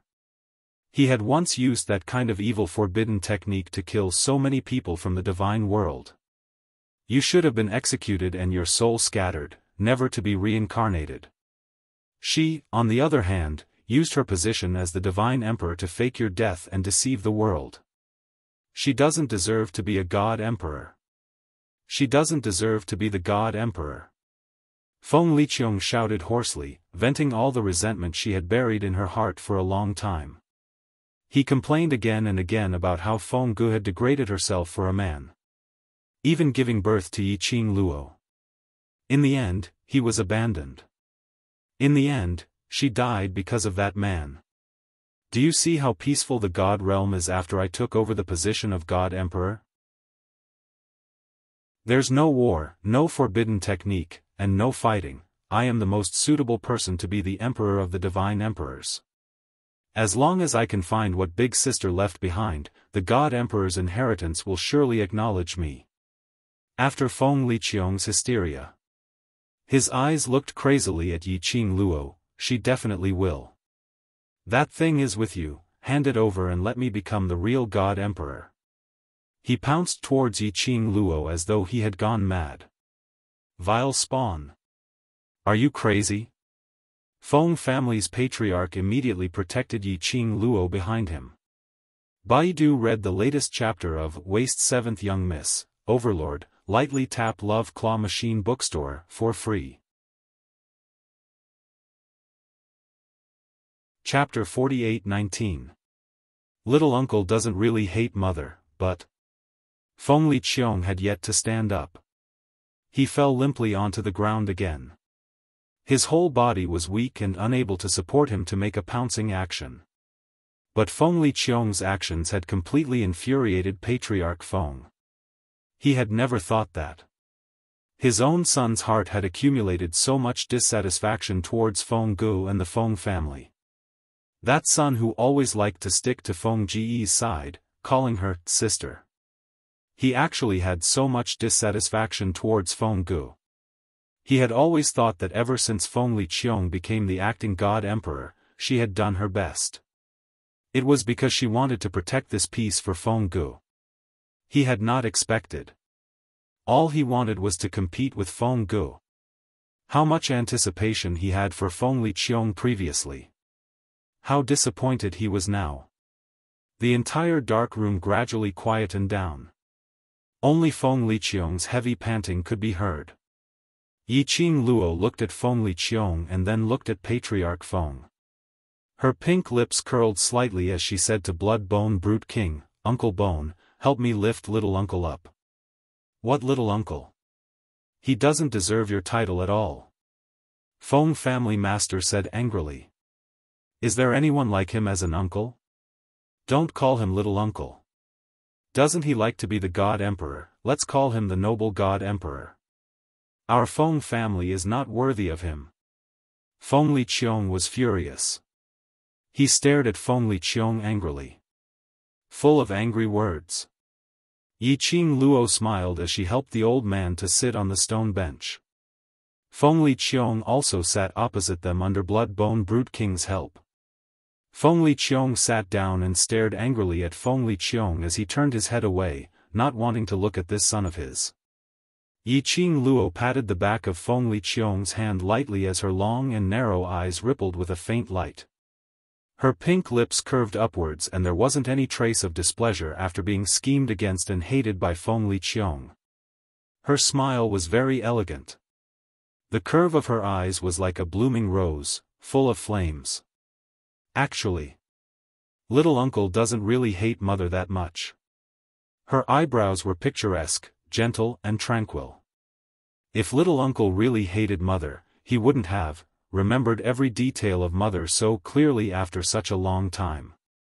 The girl's voice was soft and emotionless. However, his words were so light and airy. It pierced deeply into Feng Liqiong's heart. What little uncle is angry about is not that Mother snatched the throne of the divine emperor but didn't pay for it. But little uncle is angering Mother because she doesn't know how to love herself. The girl's hand followed the stone table and slowly rested on the back of Feng Liqiong's hand. That hand was very broad and very cold. He visibly stiffened when she touched him. Tight and tight, trying to avoid. But the girl's grip tightened. He didn't have the strength to break free. The girl's hand was very soft and small. It was the same when Feng Gu held his hand back then. Feng Liqiong stared at that fair little hand in a daze for a moment. Mother is crazy for love and uncle is actually more anxious than anyone else, more worried than anyone else. Yi Qing Luo continued, the reason why uncle is so angry, is because Mother has experienced so many things, but she still didn't open her mouth to ask you for help. From Feng Liqiong's hysteria. Yi Qing Luo could hear it. How could he hate Feng Gu for snatching the throne of the divine emperor? He was obviously angry at Feng Ji's wrong choice. Angry at Feng Gu for disregarding his own status and risking his life for love. Baidu read the latest chapter of Waste 7th Young Miss, Overlord, lightly tap Love Claw Machine Bookstore for free.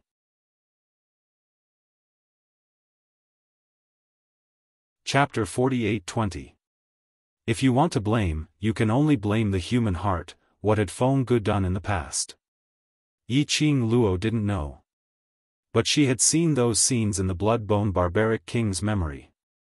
She could tell how much her mother liked that man, whom she should address as father, as an elder sister who had always taken good care of him and was always there for him. After Feng Gu had a lover, she had no way to maintain the balance between her lover and her brother. Naturally, she would lean towards her lover's side. So, Feng Liqiong's heart started to feel unbalanced. In his eyes, the high and mighty, fairy-like sister had become an ordinary woman. It was like the feeling of a person standing at the top had fallen into a devil. Especially, that man didn't treat Feng Gu well. To make Feng Liqiong call him a beast, he must be a determined scumbag. And the kind of scumbag who had no friends. Otherwise, the last scene that Yi Qing Luo saw in the blood-bone barbaric king's memory would not have happened. Feng Gu passed the little Qing Luo to the blood-bone barbaric king, apparently to hide from something. After that, Feng Gu passed away. She had been maintaining the state of a baby. Until now. There must have been many things that she and the blood-bone barbaric king didn't know about. In Feng Liqiong's heart, Feng Gu was the symbol of beauty and perfection. And the appearance of that man had destroyed the god in his heart, toppling his faith. So that extreme had become like this. He wanted to become the emperor of gods. Absolutely not because he thought that this position belonged to him.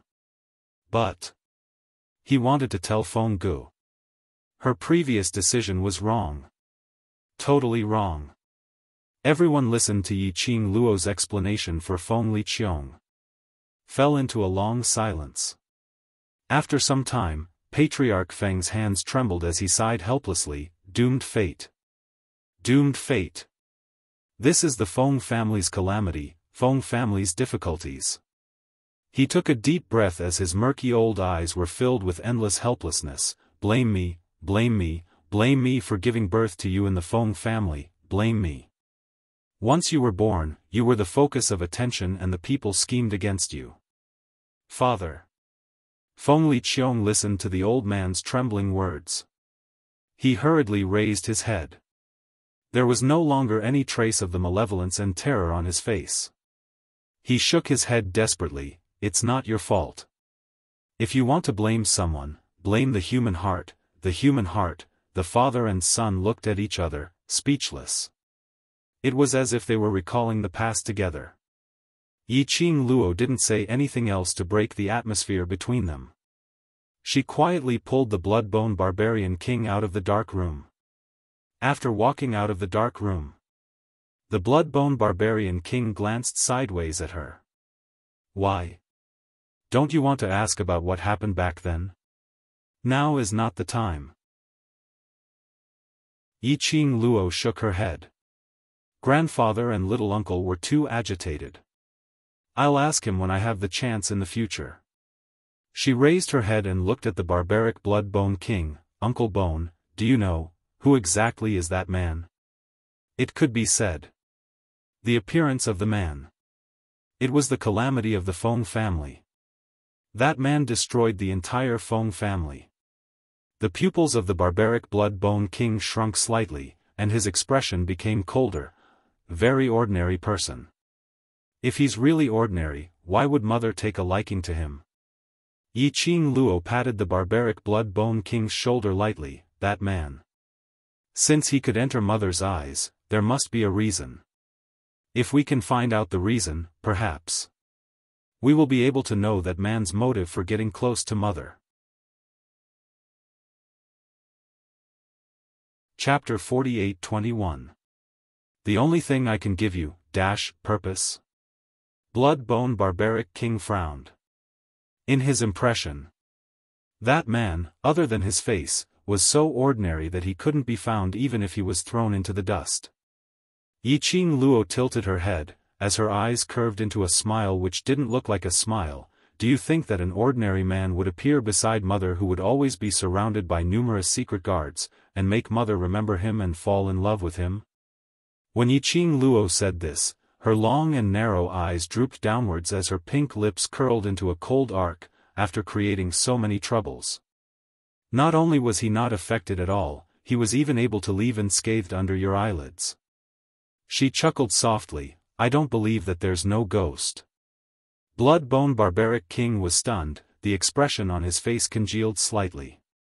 In the end, Feng Liqiong was carried back to the Feng family. Feng family patriarch didn't let Yiqing Luo detoxify Feng Liqiong. He was left lying there like a cripple. Yiqing Luo would visit Feng Liqiong's room from time to time every day. Feng Liqiong either ignored her or ridiculed her. Yiqing Luo wasn't angry. If it was someone else. Yiqing Luo definitely didn't have that kind of patience. Who asked the other party to be her uncle? What else could she do? Moreover, she was very clear about the reason why Feng Liqiong felt awkward whenever she saw her. The person Feng Liqiong hated the most was that beast who had ruined her sister. And she was that beast's daughter. Half of Yiqing Luo's blood flowed from Feng Ji's body. But the other half was that beast's blood. Whenever Yiqing Luo fell, Feng Liqiong would think of that man. In her heart, she hated her existence. Anne liked her existence. This kind of thing could only be smoothed over with time, so that Feng Liqiong could get used to her existence. Regarding the matter of the 5 great aristocrats being killed, Feng family patriarch used Feng Liqiong's illness as an excuse to take charge of this matter. Under Yiqing Luo's suggestion, improvements were made. She suppressed the 5 great aristocrats with harsh methods, and cleared the 5 great aristocrats of suspicion towards Yiqing Luo. She also took the opportunity to put Yiqing Luo's identity in the light. Of course, Feng family patriarch didn't point out that Yiqing Luo was the daughter of the former god emperor. She only announced to the public that she was Feng Liqiong's adopted daughter. After all, it had been too long. If there was a daughter of the former god emperor, it would easily cause a storm in the god realm. Other nobles or civilians, whether it was true or false, they naturally listened to Feng clan master's words and kept it in mind. Because the 5 great aristocrats had misunderstood that Yiqing Luo was related to the death of their important members. Family patriarch doted on Feng love. So he volunteered to hold a recognition ceremony for Yiqing Luo. Feng family master also felt that he couldn't enter the Feng family as the real granddaughter of the Feng family. However, the reunion banquet was a must. Li Feng god Feng didn't, said Feng family. Yiqing Luo was stunned for a moment, then immediately raised her dimples and held Feng family's patriarch's arm. Grandfather, you don't have to be so troublesome. Even if there is no reunion banquet, I am still your granddaughter. I want to tell everyone in the god realm. You are one of us. Feng family patriarch Feng patted Yiqing Luo's hand. I know you don't want me to work hard. But I haven't been with you since you were young, nor did I give you anything. This is the only thing I can give you now. The old man's eyes were filled with love and warmth. Yiqing Luo saw it all. She pursed her lips and finally sighed, all right.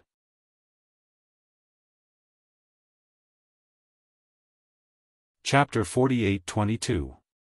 Sob sob sob, you're so vicious, seeing that Yiqing Luo agreed. The old man went to prepare for the reunion banquet in satisfaction. Yiqing Luo stared at the old man's back as he left. It took her some time before she retracted her gaze. Just as she moved, she saw the expressionless bloodbone barbaric king standing behind her. Yiqing Luo's pink lips curled up as she went forward. Uncle Bone. Bloodbone barbaric king stared at the face which was exactly the same as Feng Ji's, as his eyes deepened. You really intend to return to the Feng family? This reunion banquet. Even if it was announced to the public that Feng Liqiong had only acknowledged a goddaughter, But it was also true that Yiqing Luo was completely bound to the Feng family. In the future, no matter where Yiqing Luo went, everything was related to the Feng family's name.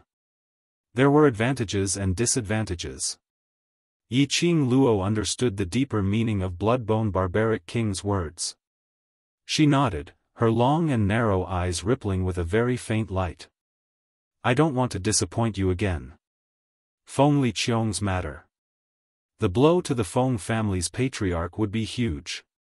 Even if she explained to Feng Liqiong later on, it could be seen as because she had placed too much importance on it, so it became extreme. But it couldn't erase the things that Feng Liqiong had done in order to become the true sovereign of gods. Finally there was something that could divert grandfather's attention. And it could make him happy. Yiqing Luo naturally had no reason to reject. It was just as she had said. No matter if there was this reunion banquet. She was Feng Ji's daughter, the Feng family's granddaughter. This point would never change. Other than that, actually I have another reason. The girl's voice suddenly became a little lower. She raised her eyes, the emotions in her eyes were solemn.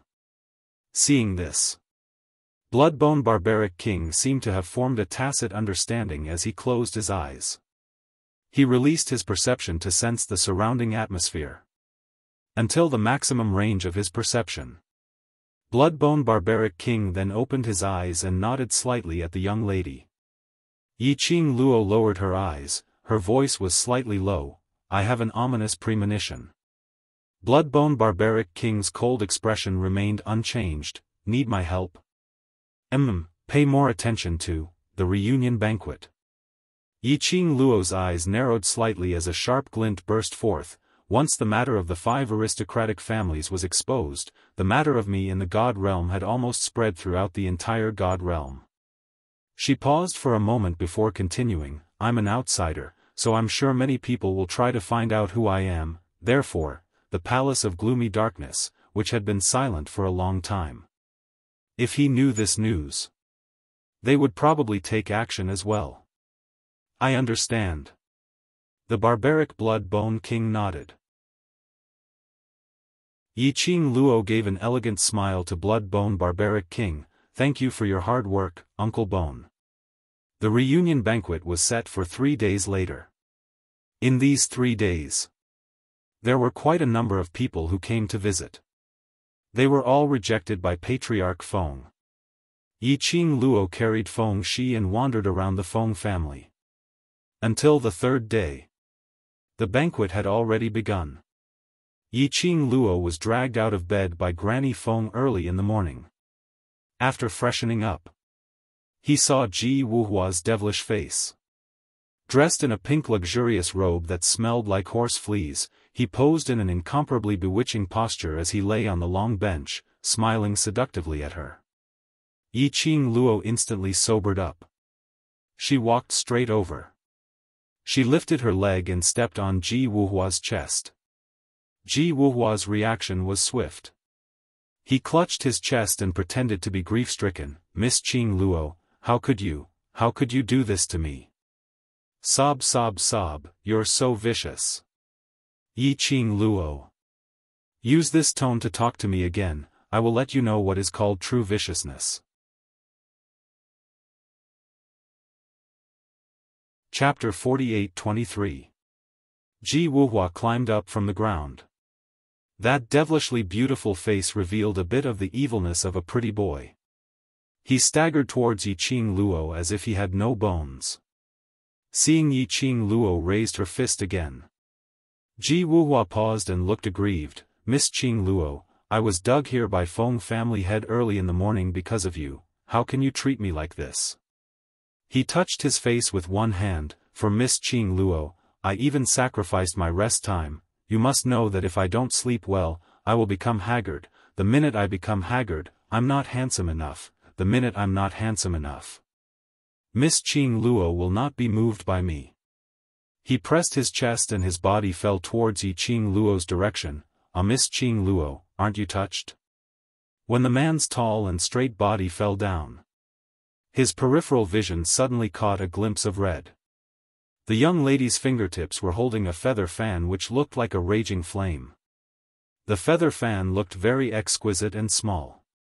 It was glistening like blood red. The young lady's fingers were as fair as jade. However, Ji Wuhua clearly saw a wisp of sharp silver light floating above the fan. Once he leaned over.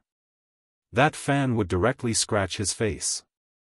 The young lady's careless voice was in his ears, "It's not important whether I am touched or not, the important thing is. I feel that you don't dare to move." Ji Wuhua, King moved. His handsome face would be gone. She absolutely wanted to destroy his face so that she could inherit his beautiful face. Dream on. Ji Wuhua's body stiffened. "Miss Qing Luo, can you give me some face? I am after all one of the three kings, the Flower King." "No." The young lady's answer was very straightforward, without any hesitation. "Ji Wuhua, then can you keep the weapon back? Have you thought about what to say?" Qing Luo raised her eyebrows and looked at him. Ji Wuhua adjusted the expression on his face and pretended to be serious. Qing Luo snorted and kept the glower flame fan. Then, he sat down on a chair and said, "Tell me, why did you come to my courtyard so early in the morning?" Ji Wuhua withdrew his head and touched his face with one hand as he sat opposite Qing Luo. "Miss Qing Luo, I've always been very curious. Look at me, I'm so good looking, why? Don't you like me?" Qing Luo. She felt that she'd better bring out her glower flame fan. This guy, there was no way to have a proper conversation. He watched as the girl's fingers moved, and the red feather fan slammed onto the table with great force. Ji Wuhua immediately sat up straight. "Patriarch Feng asked me to help you disguise yourself." After that, he explained seriously, "I'm telling you, I'm the Flower King, one of the three kings. I'm not afraid of you. I won't argue with you for the sake of the Feng family." Disguise? Qing Luo totally didn't listen to what Ji Wuhua said at the back. Her attention was focused on the first half of his sentence. The girl touched her face with her slender fingers. "My face. Why do I need to disguise myself? The heavenly realm is not like other realms.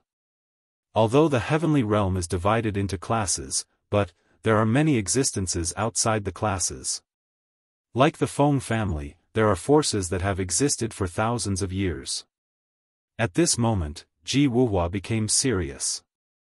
"Your face is too similar to that of the former divine emperor."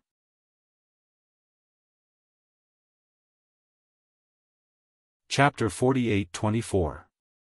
Other forces may have seen the former Emperor of God, or perhaps have a portrait of the former Emperor of God. So for Miss Qing Luo's safety, Feng family had decided to let me help you disguise, in case of other accidents. Qing Luo thought for a while and understood her grandfather's concerns. If the other forces in the God realm knew that she was the daughter of the former Emperor of God, the entire God realm would not be peaceful. Perhaps everyone would have to guess. This God realm was about to have a change of ownership. Especially if she met any ambitious forces. If they wanted to take this opportunity to achieve a certain purpose. She was afraid that Qing Luo would be in danger. After thinking about it, Qing Luo also agreed to Ji Wuhua's request. Ji Wuhua looked at the young girl and thought for a long time before reluctantly agreeing to disguise. "Miss Qing Luo, you have to know that the people who want to find me, Ji Wuhua, can go one round around the God realm. You should be laughing secretly now." "Why should I laugh secretly, can't I laugh openly?" Qing Luo curved her pink lips and raised her eyebrows at him. Ji Wuhua said, "Okay, you are a member of the Feng family, you are right." It was really difficult to flirt with this Miss Feng. Originally he just wanted to prove that his charm was not affected. But the more he flirted, the more he doubted his charm. Can't he shut up? Ji Wuhua directly took out the tools and began to toss Qing Luo's face up and down. After this toss. Just like that, it took 4 hours. Yiqing Luo couldn't bear it and fell asleep in the middle. When she opened her eyes again, Ji Wuhua was already finishing up the work. The man who was as handsome as a fox lowered his head. His face was no longer that pretentious demeanor and the cheeky look that made people want to hammer him to death. His eyes were full of seriousness and solemnity. Actually, this Ji Wuhua did belong to the type of handsome man. When he was serious, he was not bad. But the man who was serious for no more than 3 seconds, after being stared at by Yiqing Luo for a while. Suddenly he laughed proudly with his hands on his waist. Miss Qing Luo, now you finally found out that I am extraordinarily handsome, have you fallen in love with me? Yiqing Luo. Was it too late to take back the compliment? He was simply a peacock. Yiqing Luo rolled her eyes. Hurry up and do it. Ji Wuhua pushed him towards the bronze mirror. It's done. Yiqing Luo looked at the bronze mirror. Her long and narrow eyes were slightly startled. In the bronze mirror, there was an extremely seductive and beautiful young girl. Her porcelain white skin was like jade, and it seemed to emit a jade-like glow.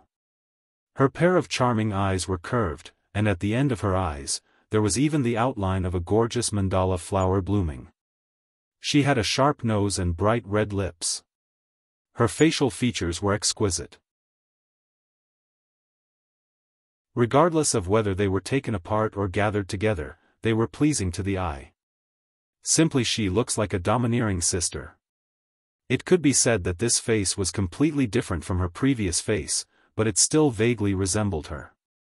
This was the same as what she had experienced in the 21st century, one of the 4 great evil arts of Wuxia, the makeup artist, the beauty filter, big eyes, thin face, and so on.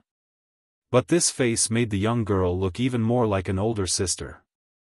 Her smile and frown made her look extremely flirtatious and flirtatious. Don't you think it's great? Ji Wuhua was full of pride. My disguise skill, if I claim to be number 2 in the god realm, absolutely no one dares to claim to be number 1. He deliberately raised his brows. A look of, adore me, adore me. The end of this chapter. Waste 7th young miss, Overlord, please be gentler. Chapter 48-25. Yiqing Luo touched her own face. It felt so real, as if it was her own face. Or rather, after Ji Wuhua had disguised her face, there was no feeling on her face at all. It was as if this face was originally her face. This was the art of disguise. It was simply the art of changing one's face. This peacock usually looked very unreliable. At the critical moment, it was quite amazing. Yiqing Luo rarely praised the peacock. You are awesome.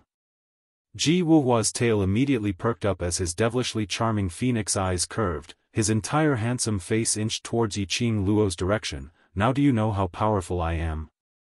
Are you interested in admiring the moon tonight? I can accompany you to talk about poetry and life philosophy. Yiqing Luo raised her hand and pressed her palm on Ji Wuhua's head, pressing him back. Her pink lips moved slightly and spat out a word, get lost. Ji Wuhua lowered his head and smacked his lips. Granny Feng's voice came from outside the door, young miss, the master is urging you. Yiqing Luo brushed the light and soft long dress on her as she responded. Then she walked out of the room. Granny Feng was slightly stunned when she saw the enchanting young girl in red clothes and black hair. Her eyes were full of amazement. No wonder you are the Flower King. Your ability of disguise is superb. Of course. Don't you know who I am? Ji Wuhua raised his chin arrogantly. Yiqing Luo rolled her eyes at him. It was just a casual compliment. His tail was wagging to the sky. She had no idea how this peacock could become one of the 3 kings in the divine realm. There must be a conspiracy. Yiqing Luo cursed in her heart. She suddenly felt warmth under her feet. Xiao Tuanzi hugged her leg and rested his chin on her leg, looking up at her. fairy sister, Xiao Tuanzi was dressed in a luxurious brocade robe and his hair was neatly combed. Xiao Tuanzi was so handsome at such a young age that he could attract many girls' hearts. He would definitely be a troublemaker when he grew up. Yi Qing Luo bent down and picked him up. How did Cici recognize me? With a disguise, he would be able to cling onto her thighs accurately. Feng Shi tilted her head. Because fairy sister is the prettiest. What a sweet mouth. Yi Qing Luo pinched Xiao Tuanzi's chubby cheeks. Let's go, sister will bring you to eat something delicious. The banquet was held in the courtyard of the Feng family. The distance to the main courtyard which Yi Qing Luo was staying in was separated by a street's distance. The reason why it was set up this way. It was because of the rumors of the Feng family's treasures. Feng family master also didn't want someone to take the opportunity to enter the Feng family's main courtyard and ruin the reunion banquet. Thus, the banquet was directly set up in the courtyard. The minute Yi Qing Luo left the Feng residence, she saw Feng Zhangqing standing beside a bright horse carriage. The man was dressed in a bamboo green robe embroidered with exquisite bamboo leaves. He looked fresh and elegant, gentle and refined. While he stood there quietly. He was extremely quiet. He did give off the vibe of a young master. He heard footsteps. He immediately raised his head and when his gaze fell onto Yi Qing Luo, he gave a warm smile. Miss Qing Luo. Yi Qing Luo smiled at him. The group boarded the carriage. Then they headed towards the direction of the courtyard. The courtyard was extremely spacious. Feng family master set up the banquet in the garden. Beautiful purple and red flower beds, shady trees. It looked extremely beautiful. In the huge garden, table after table of delicacies were set up. The fragrance of wine and food lingered in the air.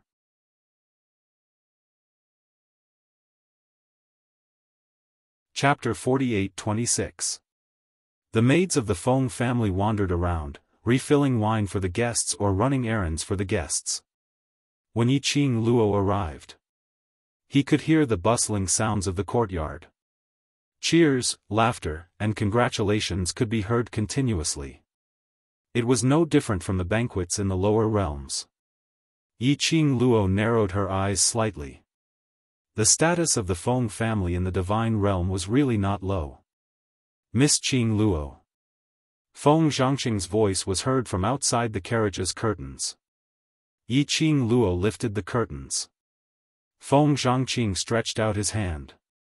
For a man, this action was considered normal and gentlemanly. But Yi Qing Luo didn't stretch out her hand. She just pursed her lips and smiled. He held Feng Shi's hand and jumped out of the carriage nimbly. Feng Zhangqing did not feel embarrassed, and withdrew his hand.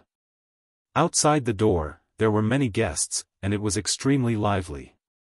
This was the first time Yi Qing Luo had seen so many people since she arrived at the God realm. They had no intention of entering through the main entrance. After all, there were too many guests at the main entrance. Everyone was full of curiosity about the adopted daughter recognized by the acting Shen Huang of the Feng family. Naturally, the main character's appearance had to be grand. Feng Chongqing and Ji Wuhua went to park the carriage. Feng Pa led them along another path. Not long after they entered the courtyard. Feng Shi had a stomachache, so she dragged Granny Feng to the toilet. Yi Qing Luo originally wanted to tag along. Feng Shi refused. She put on an aggrieved face, not wanting to embarrass herself in front of her fairy sister. Yi Qing Luo could only let him be. Granny Feng asked Yi Qing Luo to wait for her while she took Feng Shi to solve the problem. Yi Qing Luo found a stone bench and waited for Granny Feng and Feng Shi. However, just as he sat down, someone came looking for trouble. It's you? Did we see it wrong? She actually also came to the banquet set by Patriarch Feng. Behind him, there were a few surprised female voices. Then, a few mocking voices could be heard. Look at her. She doesn't even have a guide. Could it be that she snuck in? There were quite a few guests in the surroundings, and when they heard the commotion, they all looked over. The gazes of the guests obviously encouraged those women. A group of orioles and swallows immediately walked towards Yi Qing Luo's direction. One of them stretched out his hand and placed it on Yi Qing Luo's shoulder. "Hey, slut," her words were stuck in her throat when she turned around. The woman did not put her hand on the young girl's shoulder as she wished. Instead, it was held back by a fair hand. "What are you trying to do?" The girl's clear voice revealed a bit of coldness. When he saw the faces of the women in front of him, Yi Qing Luo couldn't help but raise her brows. Enemies are bound to meet on a narrow road. These people, wasn't she one of the women from the flower peacock's harem that he met in the 100-flower garden? His wrist was locked by her. It was the woman who had led the group that day, Hong Mei. She was the woman who claimed that the acting divine emperor was her uncle. He hadn't thought of it before. Now he saw Hong Mei. Yi Qing Luo then recalled what Hong Mei said earlier. The acting divine emperor was Feng Liqiong. Hong Mei was calling Feng Liqiong uncle. But Feng Liqiong was her little uncle. Therefore, where did Hong Mei come from? She had never heard that she had a sister. While Yi Qing Luo was deep in thought, the group of women in front of her were stunned when they saw the young girl's face. Mistook me for someone else? They were clearly looking over from afar. This red-robed young lady's back view was extremely similar to the young lady whom they met in the 100-flower garden some time ago. They thought. Here, they met the new love whom her husband doted on so much. Chapter 48-27. Hong Mei had been tortured badly by the young lady in red that day. She had used a lot of precious herbs and recuperated for several days before she recovered. In addition, after that day's meeting, that young lady in red had disappeared from 100-flower gardens. The ladies in 100-flower gardens understood their husband's character very well. Meeting that kind of blazing sun type, she could totally arouse the desire of her husband. It was impossible for her husband to send that young lady away in just one day. She must have been kept as a mistress by her husband. The hatred of hurting Hong Mei, the hatred of stealing her husband. It could be said, Yi Qing Luo was already the enemy of all the ladies in 100-flower gardens. So when they saw such a similar back view, the ladies couldn't suppress the hatred in their hearts and rushed forward. But unexpectedly, the young lady in front of them was extremely unfamiliar. This young lady in red was not the young lady they saw in 100-flower gardens that day. But, when the few ladies lowered their eyes slightly, a glint of jealousy flashed past their eyes unknowingly. This young lady looked too seductive. Enchanting and charming eyes. Even women seemed to be captivated by her pair of curved, charming eyes and the wavy corners of her eyes. Jealousy, uneasiness and alertness started to spread in their hearts. Their husband loved beauties the most. The beauty of this young lady in front of them had already surpassed all the beauties they had ever seen. No, it was even called charm. Their women's intuition told them, this young lady absolutely could not be left alive. If their husbands saw her, they were afraid. No one in 100-flower gardens could compete with her. Let go. Hong Mei stared at the young lady's coquettish face as she gritted her teeth and spat out 2 words. She thought that she had taken good care of her body. Her skin was fair and soft and could be called a beauty. But when the young lady's hand clasped her hand and lifted it slightly, the young lady's slender and long hand seemed to emit a jade-like glow, which made her hand look like an old man's hand. Enchanting and charming, smooth skin and jade-like bones. Yi Qing Luo's pink lips curled up as she gave a mocking smile. Apologize. Hong Mei's eyes widened instantly. Do you know who I am? You dare to ask me to apologize? Yi Qing Luo's slender fingers exerted more strength. He could vaguely hear the cracking of the bones in the woman's wrist. She still smiled sweetly. No matter who you are, you still have to apologize. She looked at Hong Mei's pained expression and her sinister facial features. Her smile became even wider. I'm just sitting here, but you guys don't give me a chance to talk. Not only did you insult me, but you also hit me. Pausing for a moment, the girl's charming eyes narrowed, revealing a bit of sharpness. Is this the upbringing of your great family? This is the Phoenix Manor's territory. You're not allowed to behave atrociously here. Apologize. One sentence after another, clear and bone-piercing words spat out from her pink lips. When he said the last two words, the endless chill seemed to have melted into the air. You. Hong Mei's heart skipped a beat. Although the young woman before him was not the red-clad young woman he met in the 100-flower garden a few days ago, she was still a young woman. But at the same time, it was also arrogant and disgusting. Behind him, there was a group of girls watching. Hong Mei would never admit defeat. Otherwise, wouldn't her prestige in the 100-flower garden be swept away? Her eyes were filled with murderous intent as she endured the intense pain from her wrist. The other hand was raised up as it slammed down towards Yiqing Luo's face. Carrying a majestic profound qi, it seemed as though it was going to destroy the young lady's face. Yiqing Luo on the other hand released her wrist as her figure abruptly retreated 2 steps.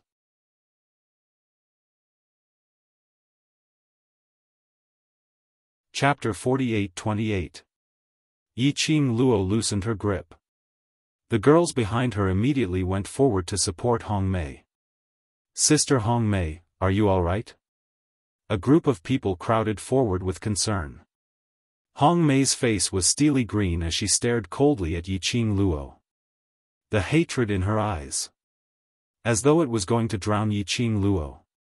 She stared at Yiqing Luo furiously as her meticulously made-up face was slightly distorted. You slut, do you know who I am? I don't care who you are. Yiqing Luo replied very straightforwardly as her narrow eyes were frivolous with a hint of ridicule. I say young lady, how old are you this year? What do you mean? Hong Mei felt that she was being ridiculed. Yiqing Luo indifferently sized her up. I think young lady should be at least 30 years old. Why are you acting like a 3-year-old child? You can't win. So you want to sue your family, to get them to back you up? Her words paused slightly as she seemed to have thought of something. Oh right, nowadays a 3-year-old child wouldn't bring out their family's name for a small matter. She covered her lips as she laughed softly. A lively young lady with overflowing charm. Between this smile and frown, even a lady had no choice but to admit her charm and charm. Hong Mei finally understood that the young lady in front of her was ridiculing her. Her expression turned from steely green to extremely ugly. Her jade-like fingers clenched tightly. What, 30 years old? She was merely in her 20s. A lady's biggest taboo was to be called old. Especially by a young lady who was younger and prettier than herself. Moreover, other than ridiculing her for looking old, there was also the second half of the sentence. This was simply an insult to her. First it was ridiculing her for being old. The next moment it was ridiculing that she wasn't even comparable to a 3-year-old child. Hong Mei's face flushed a deep red. She was angry and annoyed. She couldn't wait to crush the young lady in front of her into pieces. Yiqing Luo raised her brows as her charming eyes sparkled. Why? Am I not speaking the truth? She slowly inched forward by a few inches. This movement. It shocked Hong Mei as she subconsciously took 2 steps back. He seemed to have an indescribable fear towards the young girl in front of him. Yiqing Luo curved her pink lips and looked at Hong Mei's action with some ridicule. Those who can come to the Feng family's banquet are either rich or noble. I didn't expect God Realm's noble daughter to have such an image. She scoffed and said in a mocking tone, how disappointing. The few ladies didn't understand the deep meaning behind the 2 words, God Realm, that Yiqing Luo mentioned. He only noticed the other meaning of this sentence. This young girl had never seen a noble daughter before. This also meant that this girl was not a member of the nobility. Then she was just a commoner? With this understanding, the gazes which the few ladies shot towards Yi Qing Luo were filled with despise. In the immortal world, it was different from those in the lower realm where the strong ruled and the fist was supreme. The people of the god realm attached great importance to bloodline.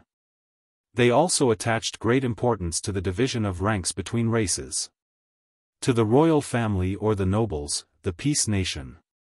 They were inferior existences. The royals and nobles looked down on the people of the plebs. Facing the peaceful people, the nobles had an innate sense of superiority. You're right, this is the Feng family's banquet. Among the chatter, a lady spoke up, those who come are either rich or noble, then.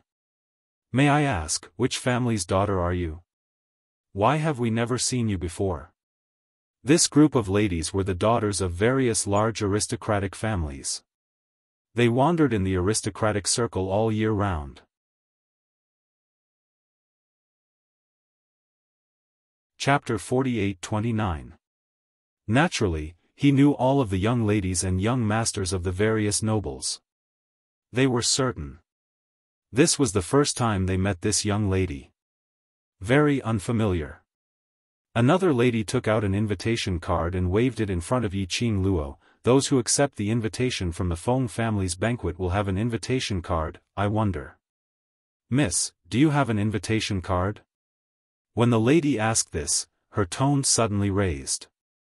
Apparently, she wanted to attract everyone's attention. The deeper meaning of the lady's words was much more interesting. Yi Qing Luo didn't have an invitation card. Which meant that she had snuck in through some shameful means. As for the purpose of sneaking in, a beautiful and enchanting young lady. Sneaking into a banquet full of nobles. What purpose could there be? Wasn't it the same thing? Instantly, the surrounding guests and the few ladies in front of her all looked at Yi Qing Luo with a gaze filled with ridicule and deep meaning.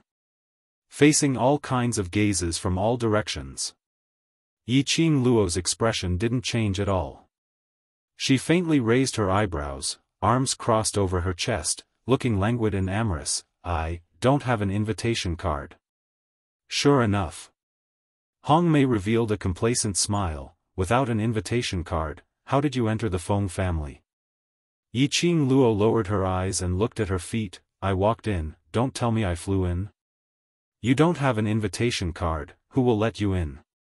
Hong Mei spat. You're obviously the one who sneaked into the Feng family without permission. Yi Qing Luo casually hooked her lips. I'm really sorry, I happen to be the kind of person who doesn't need an invitation card and can still walk sideways in the Feng family. She curled her lips and glanced at Hong Mei with ridicule and ridicule. I'm different from you. This was simply a blatant ridicule. Hong Mei's face was almost twisted into a ball. You're still quibbling? Hong Mei looked behind her. Go, ask the Feng family's housekeeper to come over. Say that we caught a person who sneaked into the Feng family's banquet without an invitation card. The lady responded and hurriedly turned around to look for the person.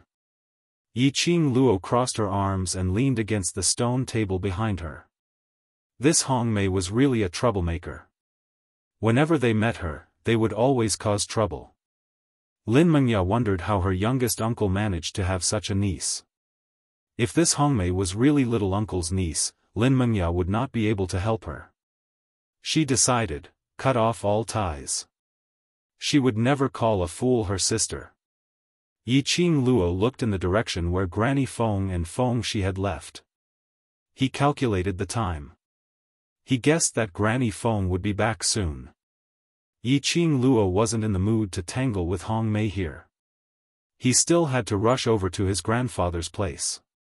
If grandfather waited for too long, the other guilds were worried. Moreover, when Feng Shi came over later, the kid would see such an unfriendly side of her, which might traumatize him at such a young age and make him think that women were terrifying creatures. That would be terrible. He could teach these little scums a lesson whenever he wanted. Don't panic. There was still a long way to go before the banquet. He would send Feng Shi over after he met his grandfather. Let's play slowly. Her pink lips were curled into a smile, and her eyebrows seemed to be filled with mockery. This caused the group of women to gnash their teeth in anger. Hong Mei was just about to say a few words of mockery before the Feng family's housekeeper arrived. But she suddenly heard the young lady call out in a frivolous tone, "Oh, isn't that Flower King and Master Feng?"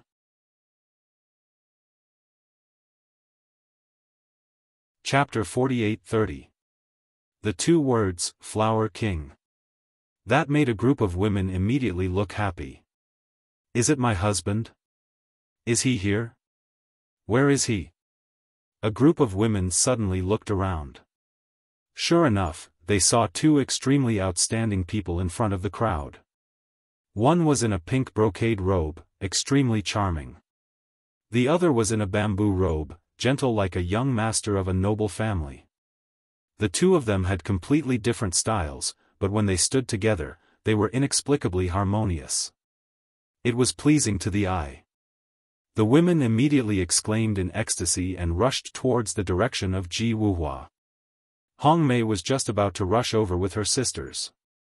Suddenly, she remembered the voice that reminded her just now. It seemed to be the voice of that girl in red. Hong Mei's brows twitched and she immediately turned back. Where was the figure of the girl at the stone table? She looked around once. She didn't see that fiery figure of the girl. She actually ran away. Hong Mei clenched her fists and cursed in her heart. That slut definitely had a guilty conscience. So she took the opportunity to escape. If there was a chance to catch her, she must expose her in public. Hong Mei suppressed her anger and turned back to look at Ji Wuhua, who was surrounded by a group of women. She immediately adjusted the expression on her face. Then she swayed her slender waist towards Ji Wuhua and greeted him. Yiqing Luo deliberately brought up Ji Wuhua and Feng Chongqing.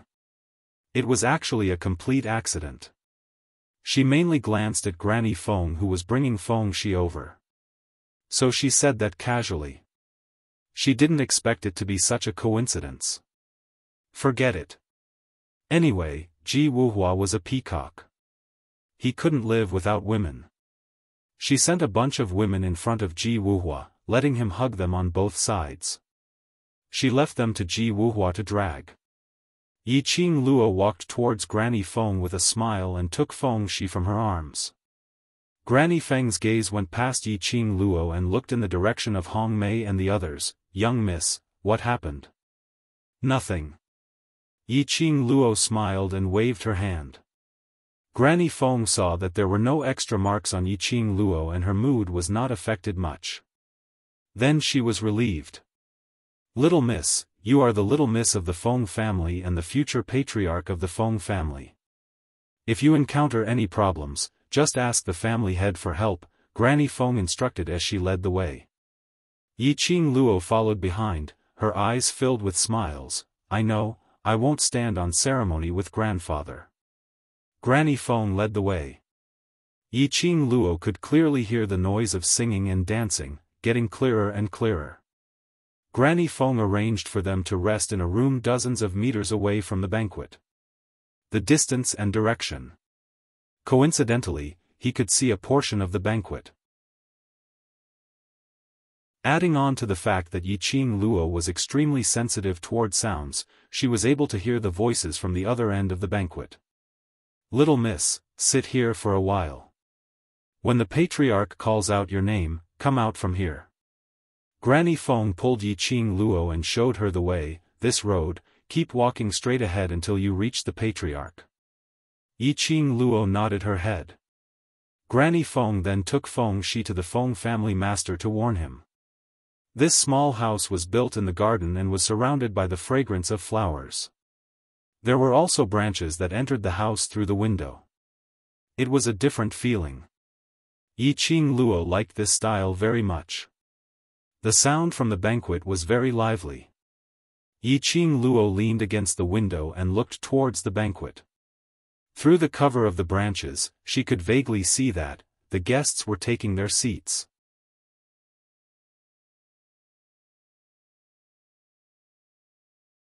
Chapter 48-31. Yiqing Luo's gaze fell on the group of people who were sitting in a group. It was Hong Mei and that group of people.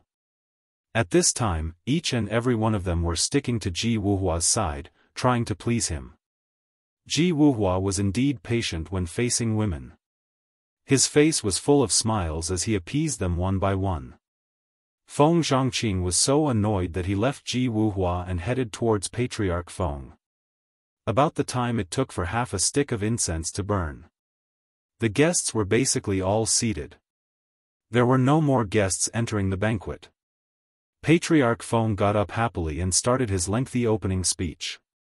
It was nothing more than praising Yiqing Luo in all kinds of ways. It attracted the echoes of numerous guests. Yiqing Luo half supported the window as she looked at Patriarch Feng's joyful look from afar. Her pink lips unconsciously hooked up. Grandfather was really very happy. Seeing grandfather so happy, she agreed to this reunion banquet and didn't feel that it was so troublesome. She was looking at Patriarch Feng with a smile, reading the opening speech. Suddenly, her ears moved slightly. The smile on her face disappeared as her gaze suddenly congealed to a place not far away from the window. A black shadow flashed past. Vaguely, there was a bit of dangerous aura. Yiqing Luo's expression congealed as she flipped over the window and followed the black shadow quietly. That black shadow was extremely fast, wandering among the flower beds that filled the sky and the lush foliage of the trees. As if it was deliberately avoiding something. Yiqing Luo chased closely. She could vaguely see it. The black silhouette in front of him was a person wearing a black robe that was shrouded from head to toe. She felt that these people who wanted to create trouble were all sick in the head. Dressed in a black robe in broad daylight, even his face was covered. Wasn't this even more eye-catching? One look and it was obvious that he was a villain, trying to create trouble. Grandfather was very happy for this reunion banquet. She couldn't let others ruin the reunion banquet. That black shadow went straight to the vicinity of the banquet. There were many maids coming and going. The black shadow stuck close to a few lush trees to hide his figure. Or as if he was observing something in the dark. Yiqing Luo noticed that the black shadow seemed to be looking at grandfather's direction. The target was grandfather? Another half an incense stick of time passed. It was time for grandpa's opening remarks to end. The black shadow suddenly took out something from his bosom. Yiqing Luo could vaguely see that it was a spherical object. It looked like he was going to throw it in the direction of the banquet. Oh no, that's a hallucinatory ball from the immortal world. Old man Tsang's voice urgently rang out. If that ball explodes at the banquet, the smoke that sprays out will create illusions for those who breathe it. It was also commonly known as dream building. It was a dream that had been set long ago. Yiqing Luo's expression froze slightly. One had to know that everyone present was a reputable figure in the god realm. They were all representatives of the major nobles. This black shadow actually dared to do this in front of so many people, with the psychedelic ball? What was the purpose of this? What kind of illusion was that ball creating? Were they trying to mess up the reunion banquet? Yiqing Luo's expression congealed slightly as she squinted her sharp eyes. He was just about to rush forward to stop that person. Suddenly, that black shadow who was holding the psychedelic ball suddenly went limp and fell backwards. At the moment when it had not caused a sensation. Yiqing Luo could only vaguely see a red sleeve brushing past. That black shadow had disappeared without a trace. The wind blew and the leaves rustled. As if that black shadow was just an illusion and had never appeared.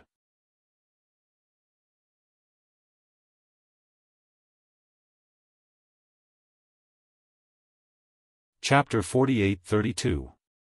Yiqing Luo's eyes congealed as her brows furrowed slightly. She quickly moved and stopped at the place where the black figure had hidden itself. Her gaze surveyed the surroundings as she released her senses. Indeed, she didn't feel any abnormality.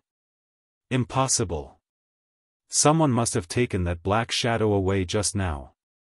What was their motive? Not waiting for Yiqing Luo to ponder over the reason, a mischievous person came looking for her. "It's you?"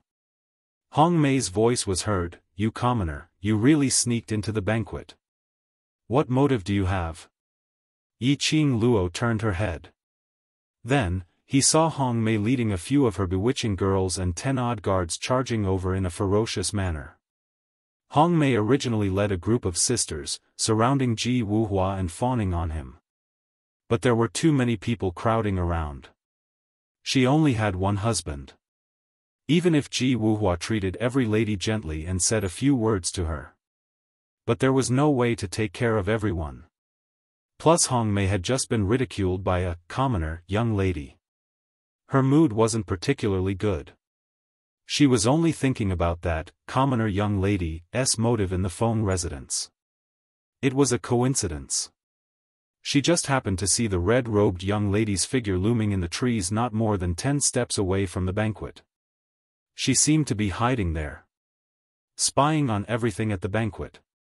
Hong Mei was instantly excited. Indeed, someone who sneaked into the banquet. Now she was still hiding in the dark and didn't dare to show her head. If she was at the Feng family's banquet. If she caught this unknown person. If she caught her in public and chased her out of the Feng family's courtyard, this was also beneficial to her family. It could also let her husband's sight be placed on her alone. And that slut would also be cursed by everyone in the god realm. Hence. Which resulted in the above incident where Hong Mei led her men to surround Yiqing Luo. Hearing the familiar voice and that mischievous tone, Yiqing Luo raised her brows as she looked at Hong Mei. She hadn't looked for Hong Mei yet. Hong Mei actually came knocking on her door. Did she have to stick her face in front of her for her to slap? Yiqing Luo couldn't understand this trick. Hong Mei pointed at Yiqing Luo and looked at the guards behind her. It's this woman, she must have some motive for sneaking into the banquet. Quick, catch her. The guard stared at the girl in red in front of him. Suddenly, he hesitated. The girl in front of him was enchanting and charming. Her pair of charming eyes seemed to ripple with the colors of the starry sky. He just stood there. It was as if a fairy from the 9th heaven had descended to the mortal world. He didn't seem like someone who would do something like sneaking into the banquet. Especially, Hong Mei didn't know. But the guards could tell at a glance. The blazing red robe on the young girl seemed to have a simple design and embroidery. But in fact, whether it was the fabric or the embroidery, that was the exclusive top design of the Feng family. Especially, on the girl's chest. It was embroidered like cherry blossoms. Isn't this the symbol of the Feng family? This girl, it was related to the Feng family. The guard's hesitation caused Hong Mei's expression to immediately darken. What are you all standing around for? I can guarantee you that she doesn't have an invitation on her. Looking at Hong Mei's gloomy face, Yiqing Luo's heart suddenly welled up with a trace of playful laughter. Her pink lips curled up into a bright smile. Yeah, I don't have an invitation. Heard that? She admitted it herself.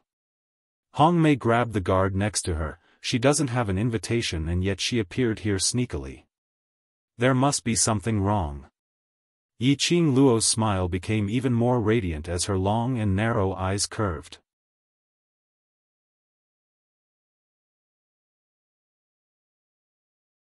Chapter 48-33. I'm so powerful, even without an invitation, I can still come and go freely in the Feng family. The young lady said with a smile. Her tone was very calm. Without showing off at all. As if she was stating a fact. But this smile fell into Hong Mei's eyes. That was a blatant ridicule. She clenched her fists and sneered coldly, "Who do you think you are? Saying such words at the Feng family's banquet, aren't you afraid of cutting your own tongue? Some people just overestimate themselves. You've already been caught in the act, yet you're still putting on an act. Relying on that vixen face of yours, even the Feng family's guards are captivated. What a great ability. Isn't that so?" The girls started to talk at once and started the ridicule mode. The guards' faces darkened when they heard that. What did it mean that they were captivated by a woman? They didn't have any eyesight. And even questioned their professional security? But, the other party was a guest. No matter how dissatisfied they were in their hearts, they had to forcefully suppress it down. Ignoring this group of women. Anne, the young lady who was ridiculed by the crowd. At this moment, her hands were crossed in front of her chest, looking at them lazily. As if looking at a retard. That enchanting and charming face, there wasn't a bit of embarrassment and anger. That kind of arrogance, elegance. It was an innate nobility that was naturally formed. What you said is right, some people just overestimate themselves. The young lady's clear voice, with a hint of ridicule. She tilted her head and blinked her charming eyes. "Why don't we make a bet? What do you want to do?" Hong Mei's brows tightened vigilantly. Yi Qing Luo's pink lips curled up slightly. "Let's bet, between the two of us. Who will be thrown out of the Feng family's courtyard first, how about it?" Hong Mei stared at her up and down, as if trying to see what tricks she was playing. Yi Qing Luo's slender fingers touched her lips. "You don't dare? Sister Hong Mei, just bet with her." The girls opened their mouths. "You are the niece of the acting god emperor. She is a thief who sneaked into the Feng family's residence. Naturally she will be thrown out of the Feng family's courtyard. Why are you afraid of her?" Hong Mei heard this and felt that it was reasonable. Even if she had caused such a huge commotion at the banquet. However, what she did was to maintain the order of the banquet and the safety of the guests. For the sake of her mother and uncle's relationship. How could the Feng family possibly drive her out? This girl.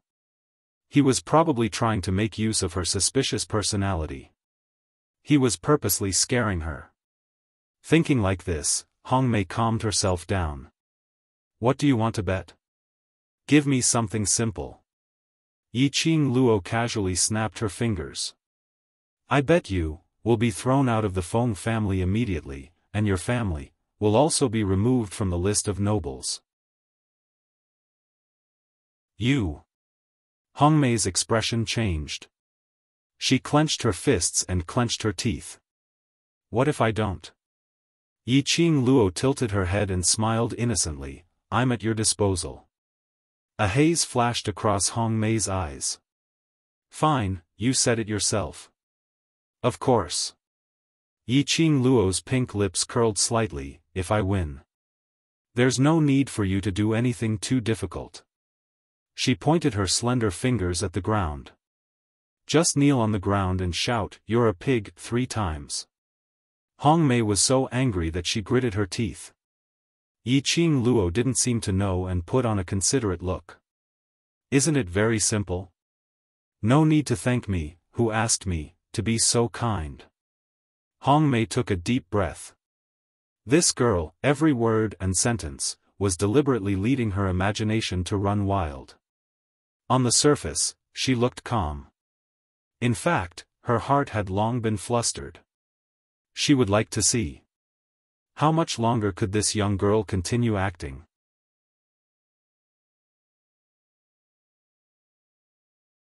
Chapter 48-34. Good. Hong Mei gritted her teeth and spat out a word. After that, she carefully stared at Yi Qing Luo's expression, trying to see the panic on the young lady's face. But she only saw a mocking sneer on the young lady's face. As though she had made a stupid decision. Hong Mei's heart thumped hard. She had an inexplicable ominous premonition. After Hong Mei agreed. Yi Qing Luo's long and narrow eyes curved up, like a blooming rose, full of flames. "I wish you good luck." I hope your position in the Feng family is very high. Words with a smile. But it was full of ridicule. Hong Mei sneered and raised her chin, that's natural. The girls next to her laughed like a flower. I'm afraid you still don't know who our sister Hong Mei is? She is the niece of the acting god emperor. The acting god emperor and the host of today's banquet, Patriarch Feng. Our father and son. That means Sister Hong Mei is Patriarch Feng's granddaughter. The girls laughed together. Do you think Patriarch Feng will chase Sister Hong Mei out? Under the flattery of many beautiful women, Hong Mei was even more proud. Suddenly she became more confident. Looking at the group of girls in front of her, she smiled delightedly. Yiqing Luo's expression didn't change as she lightly spat out a word, oh. After that, her pink lips curved, then you know. She raised her slender hand and pointed at the banquet, at the old man standing at the main seat. Her charming eyes winked playfully at him. After that, she retracted her gaze and looked at Hong Mei. This banquet, who is it for? Don't tell me you want to say it's you? Hong Mei ridiculed. Yiqing Luo nodded smilingly, yes. Hong Mei couldn't help laughing, ha ha ha. You don't even know who today's banquet is for and you dare to say it's for you. This is the funniest school bell I've ever heard. Today is the banquet set up by the Feng family's patriarch for his granddaughter. Don't tell me you're going to say you're Patriarch Feng's granddaughter. Ha ha ha. A few of them were giggling like orioles and swallows. The purple-clothed, black-haired girl rested her chin on her slender hand and nodded seriously. It's me. Ha ha ha. The group of people laughed even louder. Amidst the women's mocking laughter, the girl moved gracefully. He walked past them and headed straight for the banquet. A young girl dressed in a purple dress that was as beautiful as jade walked slowly and elegantly. Her silky black hair was combed into an exquisite hairstyle. Her enchanting face was devastatingly beautiful. She was like a fairy that had walked out of a painting. With a single glance, one would be captivated. After Hong Mei's disturbance, almost everyone's attention was drawn to him. Hong Mei's voice was so loud. Everyone could roughly understand what was going on. They were all trying to guess the girl's identity. Everyone watched as the girl walked step by step towards the main seat of the banquet, towards the high-spirited old man dressed in an embroidered robe. Then, he stood in front of the old man. He stretched out his hand. She smiled and said in a soft voice, "Grandfather." 2 simple words. However, it was like a bolt of lightning that struck the hearts of everyone present.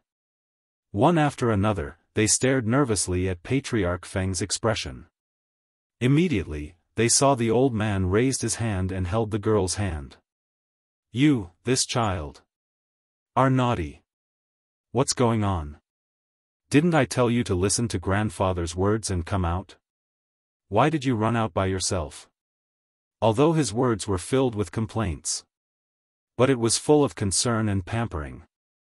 6 friends who read books, you can search for blue, and you'll find this site in the first instance. Waste 7th Young Miss, Overlord, be gentle with your love.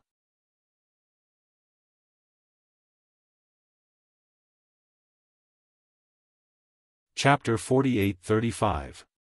Yiqing Luo intimately moved forward and held the old man's arm. What happened just now? Let's not tell grandfather for the time being. In case he was worried. She would tell Uncle Bone when there was a chance. Let Uncle Bone pay attention to the Feng family's courtyard. I just wanted to sneak out to take a look. I didn't expect. The young lady looked towards the direction of Hong Mei and the others. She deliberately diverted the topic. Hong Mei's action had already attracted the attention of the guests at the banquet. Yiqing Luo said so.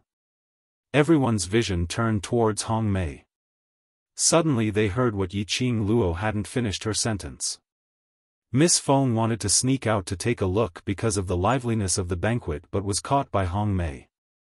She insisted that the other party was a thief who sneaked into the Feng family courtyard. This was a big misunderstanding.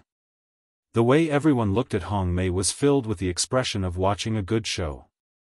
This Hong Mei was famous for being arrogant and despotic in the God realm's aristocratic circle.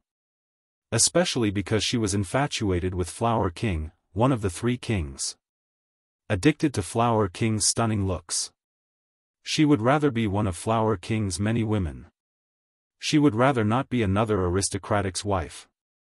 Then, she was especially disgusted with beautiful women. Whenever a young and beautiful woman appeared, she would compete with her for Flower King's favor. As a result, their methods were extremely cruel, and they destroyed many young and beautiful civilians. What's more, there were some aristocratic ladies whose status was not as good as Hong Mei's family. But Hong Mei had a good mother. She had a relationship with the acting god emperor. Many aristocrats were furious but dared not say anything. Which made Hong Mei even more unscrupulous. But now, Hong Mei had kicked an iron plate. The enchanting beauty who was thought to be easy to bully. She became the miss of the Feng family who was doted on by the Feng family. Could Hong Mei still rely on her mother's power to survive? Hong Mei, who was stared at by all kinds of strange gazes, felt cold all over and stood stiffly on the spot. She could clearly feel the mockery from the crowd, as well as the anticipation of a good show. She wanted to get angry. She wanted to roar. She wanted to scold those guests who wanted to laugh at her. But her body was stiff and she couldn't even say a word. His throat seemed to be blocked by something. It was difficult for her to breathe, and her exquisitely made-up face was flushed. No, impossible. How could that bitch be Miss Feng? But, the girl standing next to the majestic Feng family master. The fiery red dress was as enchanting as fire. It made the young girl's enchanting face look even more alluring. Her long and narrow eyes were curved and watery. The girl just stood there. Her pink lips curled up into a faint smile. Languid, overbearing, insufferably arrogant. She was a true princess, a princess capable of showing disdain for all. Hong Mei's heart was thumping wildly. It sounded like it was about to jump out of his throat. She was dreaming, she was definitely dreaming. That bitch couldn't be Miss Feng. However, no matter how she opened and rubbed her eyes. Everything in front of him. It was still happening. She continued to accept everyone's mocking gazes. Grandfather, it's her. When I just entered the Feng residence, she led that group of people to block my way and even tried to kill me in the Feng residence. Sob sob sob. Yi Qing Luo held Feng family master's hand and smiled sweetly. But the words that came out of her mouth were full of grievances. Hong Mei was so angry that her expression changed.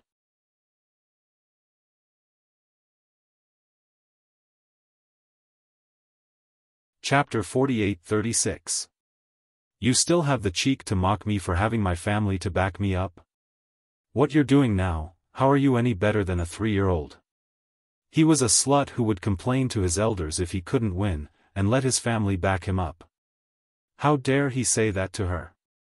Yi Qing Luo's long and narrow eyes curved as she smiled brilliantly, teasingly and provocatively spat out the words, "You have a backer but you don't use it, you're a fool." He didn't want to complain. How was he going to make her hate him? Kill him? Feng clan master's face suddenly darkened. His gaze was sharp as he coldly glanced at Hong Mei. Miss Jiang. His voice was dignified, cold, and dignified. I don't know how my granddaughter offended you.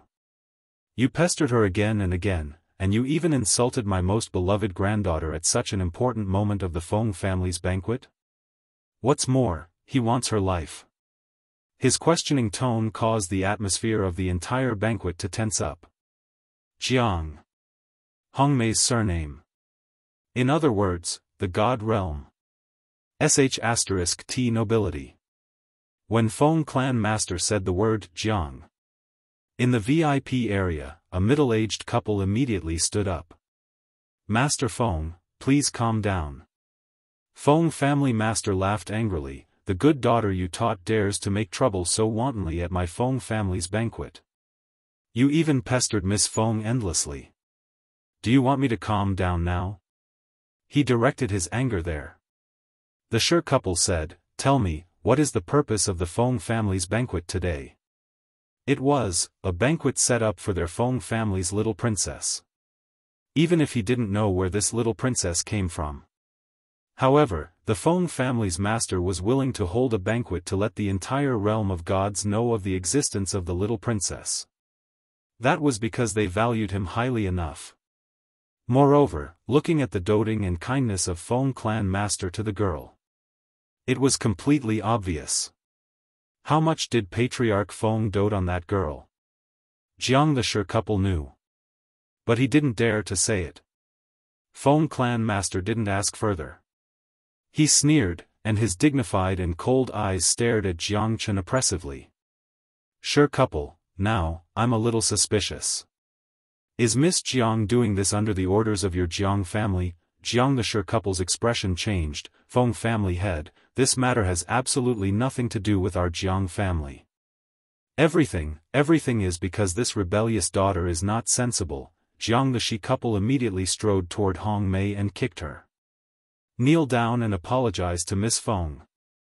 Hong Mei sprawled on the ground, as his eyes stared deadly at Yiqing Luo. His hands were clenched into fists and his face was twisted. Apologize? Make her apologize to that bitch? No. Absolutely not. She retorted unwillingly. "She never said that she was Miss Feng, I didn't know at all. I saw her sneaking around the Feng family.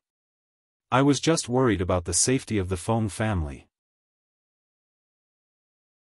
Feng family master sneered angrily. "Jiang family, you raised such a good daughter, I'm afraid my Feng family can't tolerate you great Buddhas." Patriarch Feng. The Shi couple's faces turned pale. The Feng family was going to expel the Jiang family. Sever ties with the Jiang family? If the Feng family and the Jiang family became enemies. This also meant that the Jiang family's status in the realm of the gods would plummet. Countless aristocrats would give face to the Feng family. And sever ties with the Jiang family. Madame Jiang's face was pale as she spoke carefully. "Patriarch Feng, this is merely a joke between the younger generation. Hong Mei is just thinking of the Feng family's safety." She paused and continued, "Acting God Emperor knows Hong Mei very well and knows that Hong Mei this child doesn't have any bad intentions."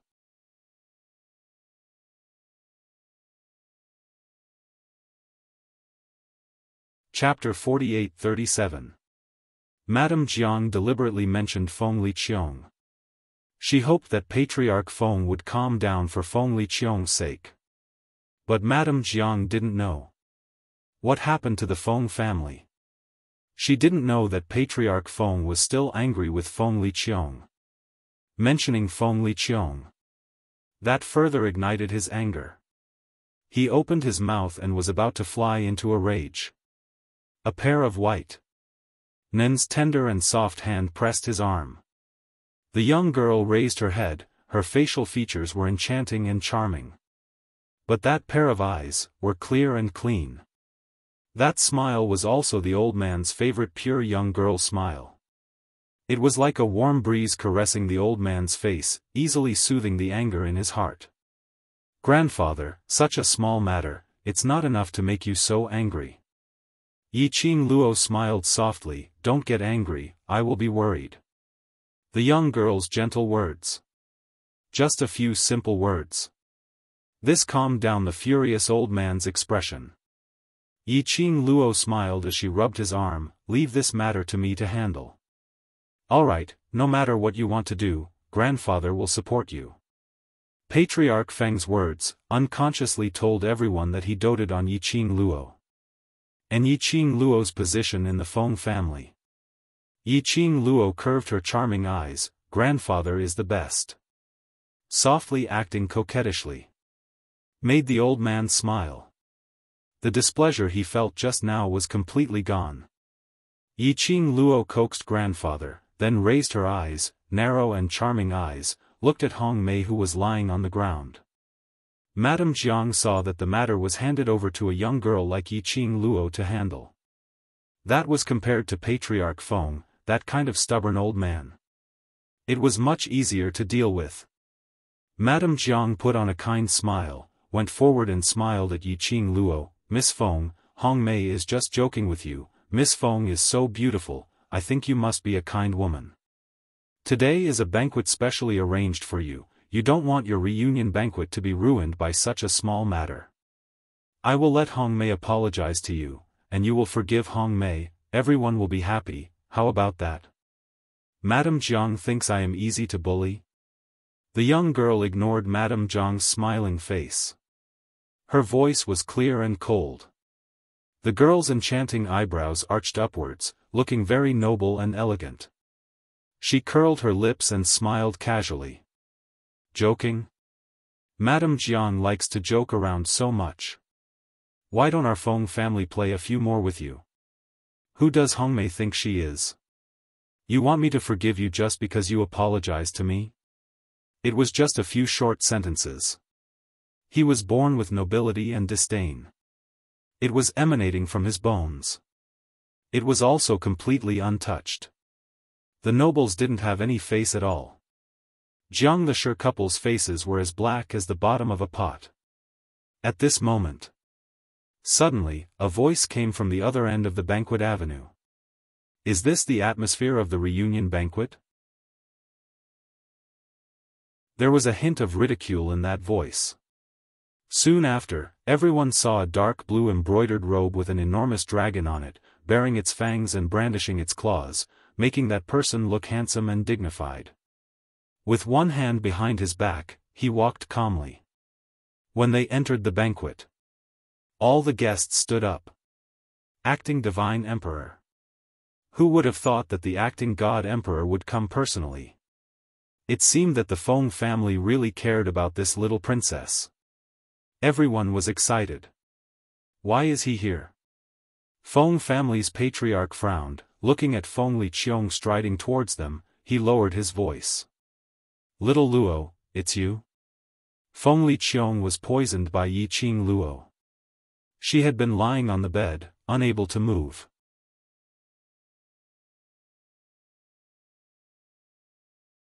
Chapter 48-38. The head of the Feng family also had the intention of confining Feng Liqiong for a few days so that she could put all the messy things in her mind to the back of her mind. So he didn't allow Yiqing Luo to cure Feng Liqiong. Today's banquet. He didn't plan on letting Feng Liqiong participate either. But, Feng Liqiong had arrived. Moreover, he seemed to be in high spirits. Obviously, he was in excellent condition. Other than Yiqing Luo, no one else could cure him. Little uncle wants to come. Yiqing Luo's charming eyes curved, after all this is my reunion banquet, and currently, he is also my godfather. Of course I'll get the stage. Feng clan master frowned, this brat, I don't know what he will do. Little uncle is the acting god emperor. With his status, the banquet has already started. How could he cancel the banquet at the last minute?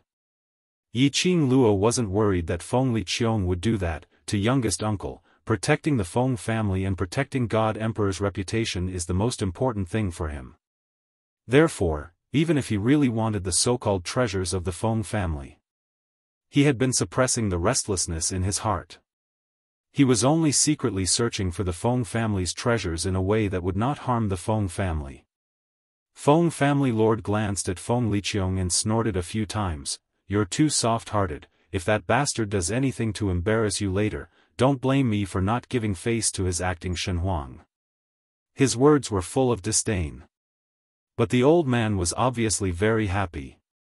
This reunion banquet. Naturally, it was best for the Feng family to be present. A family should be neat and tidy. Feng Liqiong strode to Feng clan's lord's side, then turned around and faced the guests, isn't this a banquet? Why are you all standing there? Be uncle. Suddenly, Hong Mei burst into tears. Uncle, save me. Save me. Hong Mei scrambled to her feet and pounced at Feng Liqiong. Uncle, Miss Feng. Miss Feng wants to kick me out of the banquet. You have to save me. I don't want to be kicked out. She still had a bet with Yiqing Luo.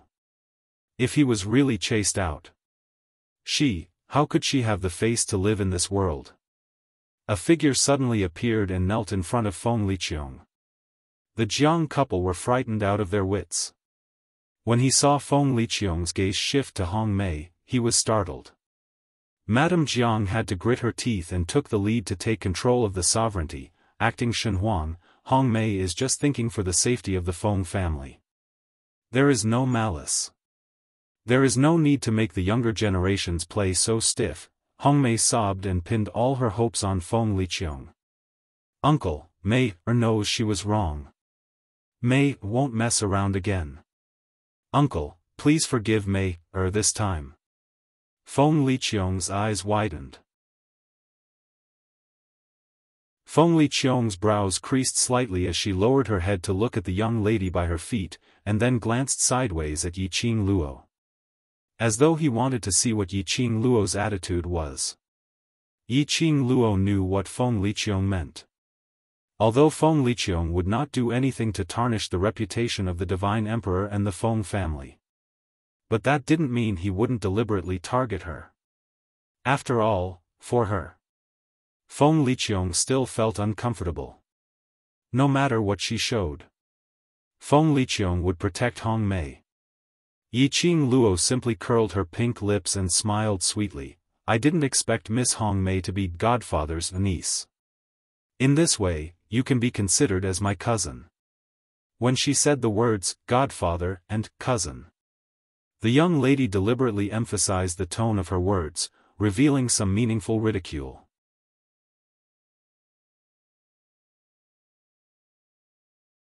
Chapter 48-39. Feng Liqiong's face turned slightly red from the two forms of address. The feeling of being called godfather by his own niece was really awkward.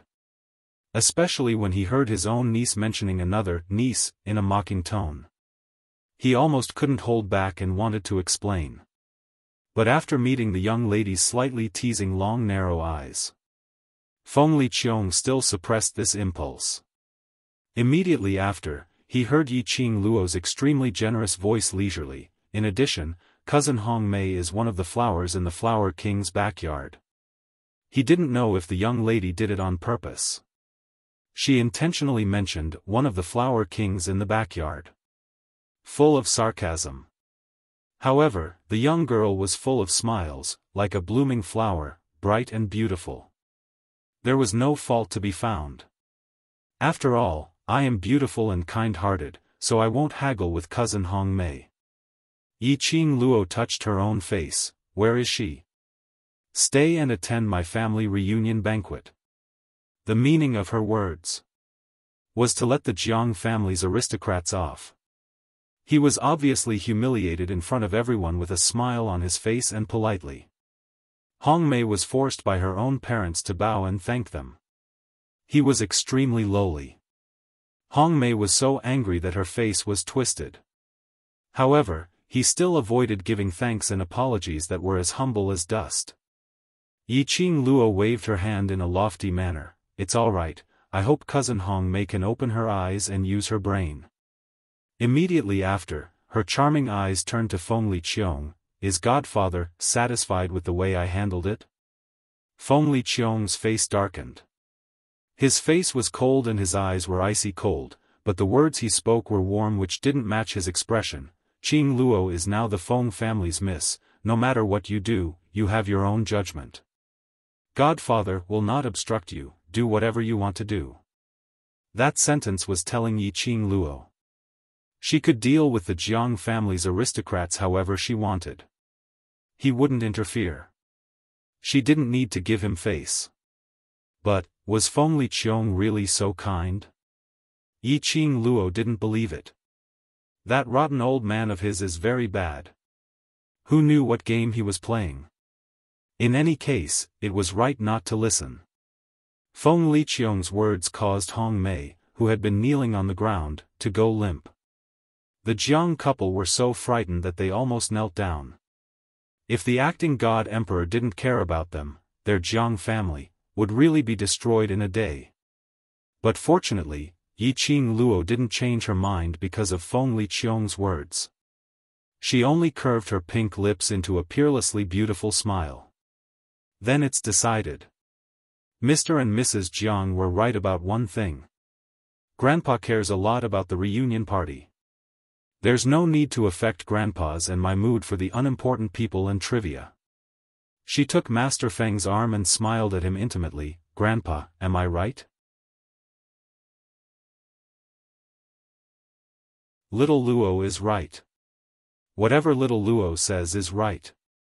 Patriarch Feng doted on him unconditionally. Yiqing Luo's smile became even more joyous. This episode.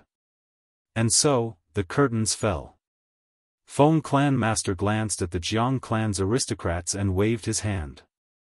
He gestured for them to return to their positions.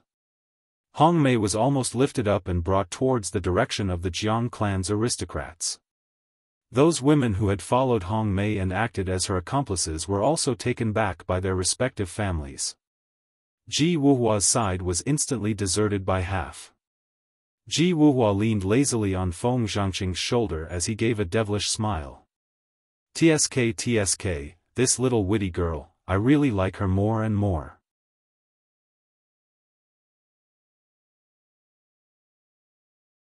Chapter 48-40. With just a few words, she not only suppressed the purpose of the acting emperor, but also made the nobles of the Jiang family, as well as me, owe her a big favor. Ji Wuhua, who was covered in fleas, arched his back and said, I can guarantee that she is definitely not someone who will let things go peacefully. I'm afraid, there are more exciting things waiting for Hong Mei. She's your woman. Don't you feel sorry for her? Feng Zhangqing glanced at him. Beauty. I feel sorry for her. Ji Wuhua smiled faintly. Unfortunately, she's not a beauty anymore. So, what was there to feel heartache about? His voice started to sound like horse fleas as he twisted his body. Miss Qing Luo is the most compatible with me. The more I see Miss Qing Luo, the deeper my feelings towards her. Don't even think about it, Feng Zhangqing said lightly. She can't possibly like you. How could there be a woman in this world who doesn't like me? Ji Wuhua abruptly sat up straight as he caressed his own face with one hand. Say, what kind of person do you think is able to attract Miss Qing Luo's attention? He sighed, I'm so good looking but Miss Qing Luo doesn't even fancy me. Don't tell me there's a man who is better looking than me in this world. Feng Changqing. He turned his head away with an expression that said, I don't want to talk to this idiot. However, when Feng Zhangqing slightly lowered his eyes, that gentle face had a hint of melancholy that flashed for a moment before disappearing. Hong Mei returned to her seat. There were also sounds of ridicule coming from all directions. It was especially so for the noble lady who was not used to seeing her. She sneered, some people are really bold. I'm afraid they didn't bring their eyes when they went out. They didn't even recognize the high and mighty Miss Feng. Not only did I not bring my eyes, I didn't bring my brain either. Does she have a brain? Ha ha ha. She actually wants to ask Miss Feng for the invitation to the Feng family's banquet. She is the miss of the Feng family, the little princess that the master of the Feng family dotes on. Indeed, even without an invitation letter, she can still rampage in the Feng family. Ha ha ha, what a joke. Be it the lower realms or the god realm. A person's bad nature would never change. When a wall is down, everyone gives it a push. Even if Miss Feng was merciful and forgave Hong Mei. But, the impact of this matter on the nobles of the Jiang family was not insignificant. Even if they could still stand firmly among the ranks of nobles. But they were not on the same level as the nobles of the Jiang family who were above thousands of nobles before today. Hong Mei was so angry that she wanted to explode. However, the Jiang couple glared at him. Do you think you haven't caused enough trouble? If it wasn't for the fact that they were at a banquet. They all wanted to beat this evil woman to death. After the episode, Patriarch Feng followed the procedure. He introduced Yiqing Luo to the public once again. Everyone's congratulatory and praising voices rang out continuously. The banquet officially began. The group of people ate, drank, and had fun. They were very carefree. Yiqing Luo had been obediently following beside Patriarch Feng, allowing Patriarch Feng to present her like a treasure, introducing her to numerous aristocrats. He accompanied her for a few drinks. Yiqing Luo's cup was replaced by tea. A group of people gathered around a table. Yiqing Luo was introduced. It was one of the 5 great aristocratic families, the Shan aristocratic family. The other party was also a grandfather and a grandson. Obviously, the old man on the other side had a good relationship with Patriarch Feng. The two of them drank a few cups of wine. Old Shan began to inquire, where did Patriarch Feng deceive this granddaughter of yours? She looks so beautiful, I wonder, if she is married? The moment these words came out, you're tuning into the Xiaofan's Wuxia Tales YouTube channel. Don't forget to subscribe and join us on this journey to catch the most captivating stories.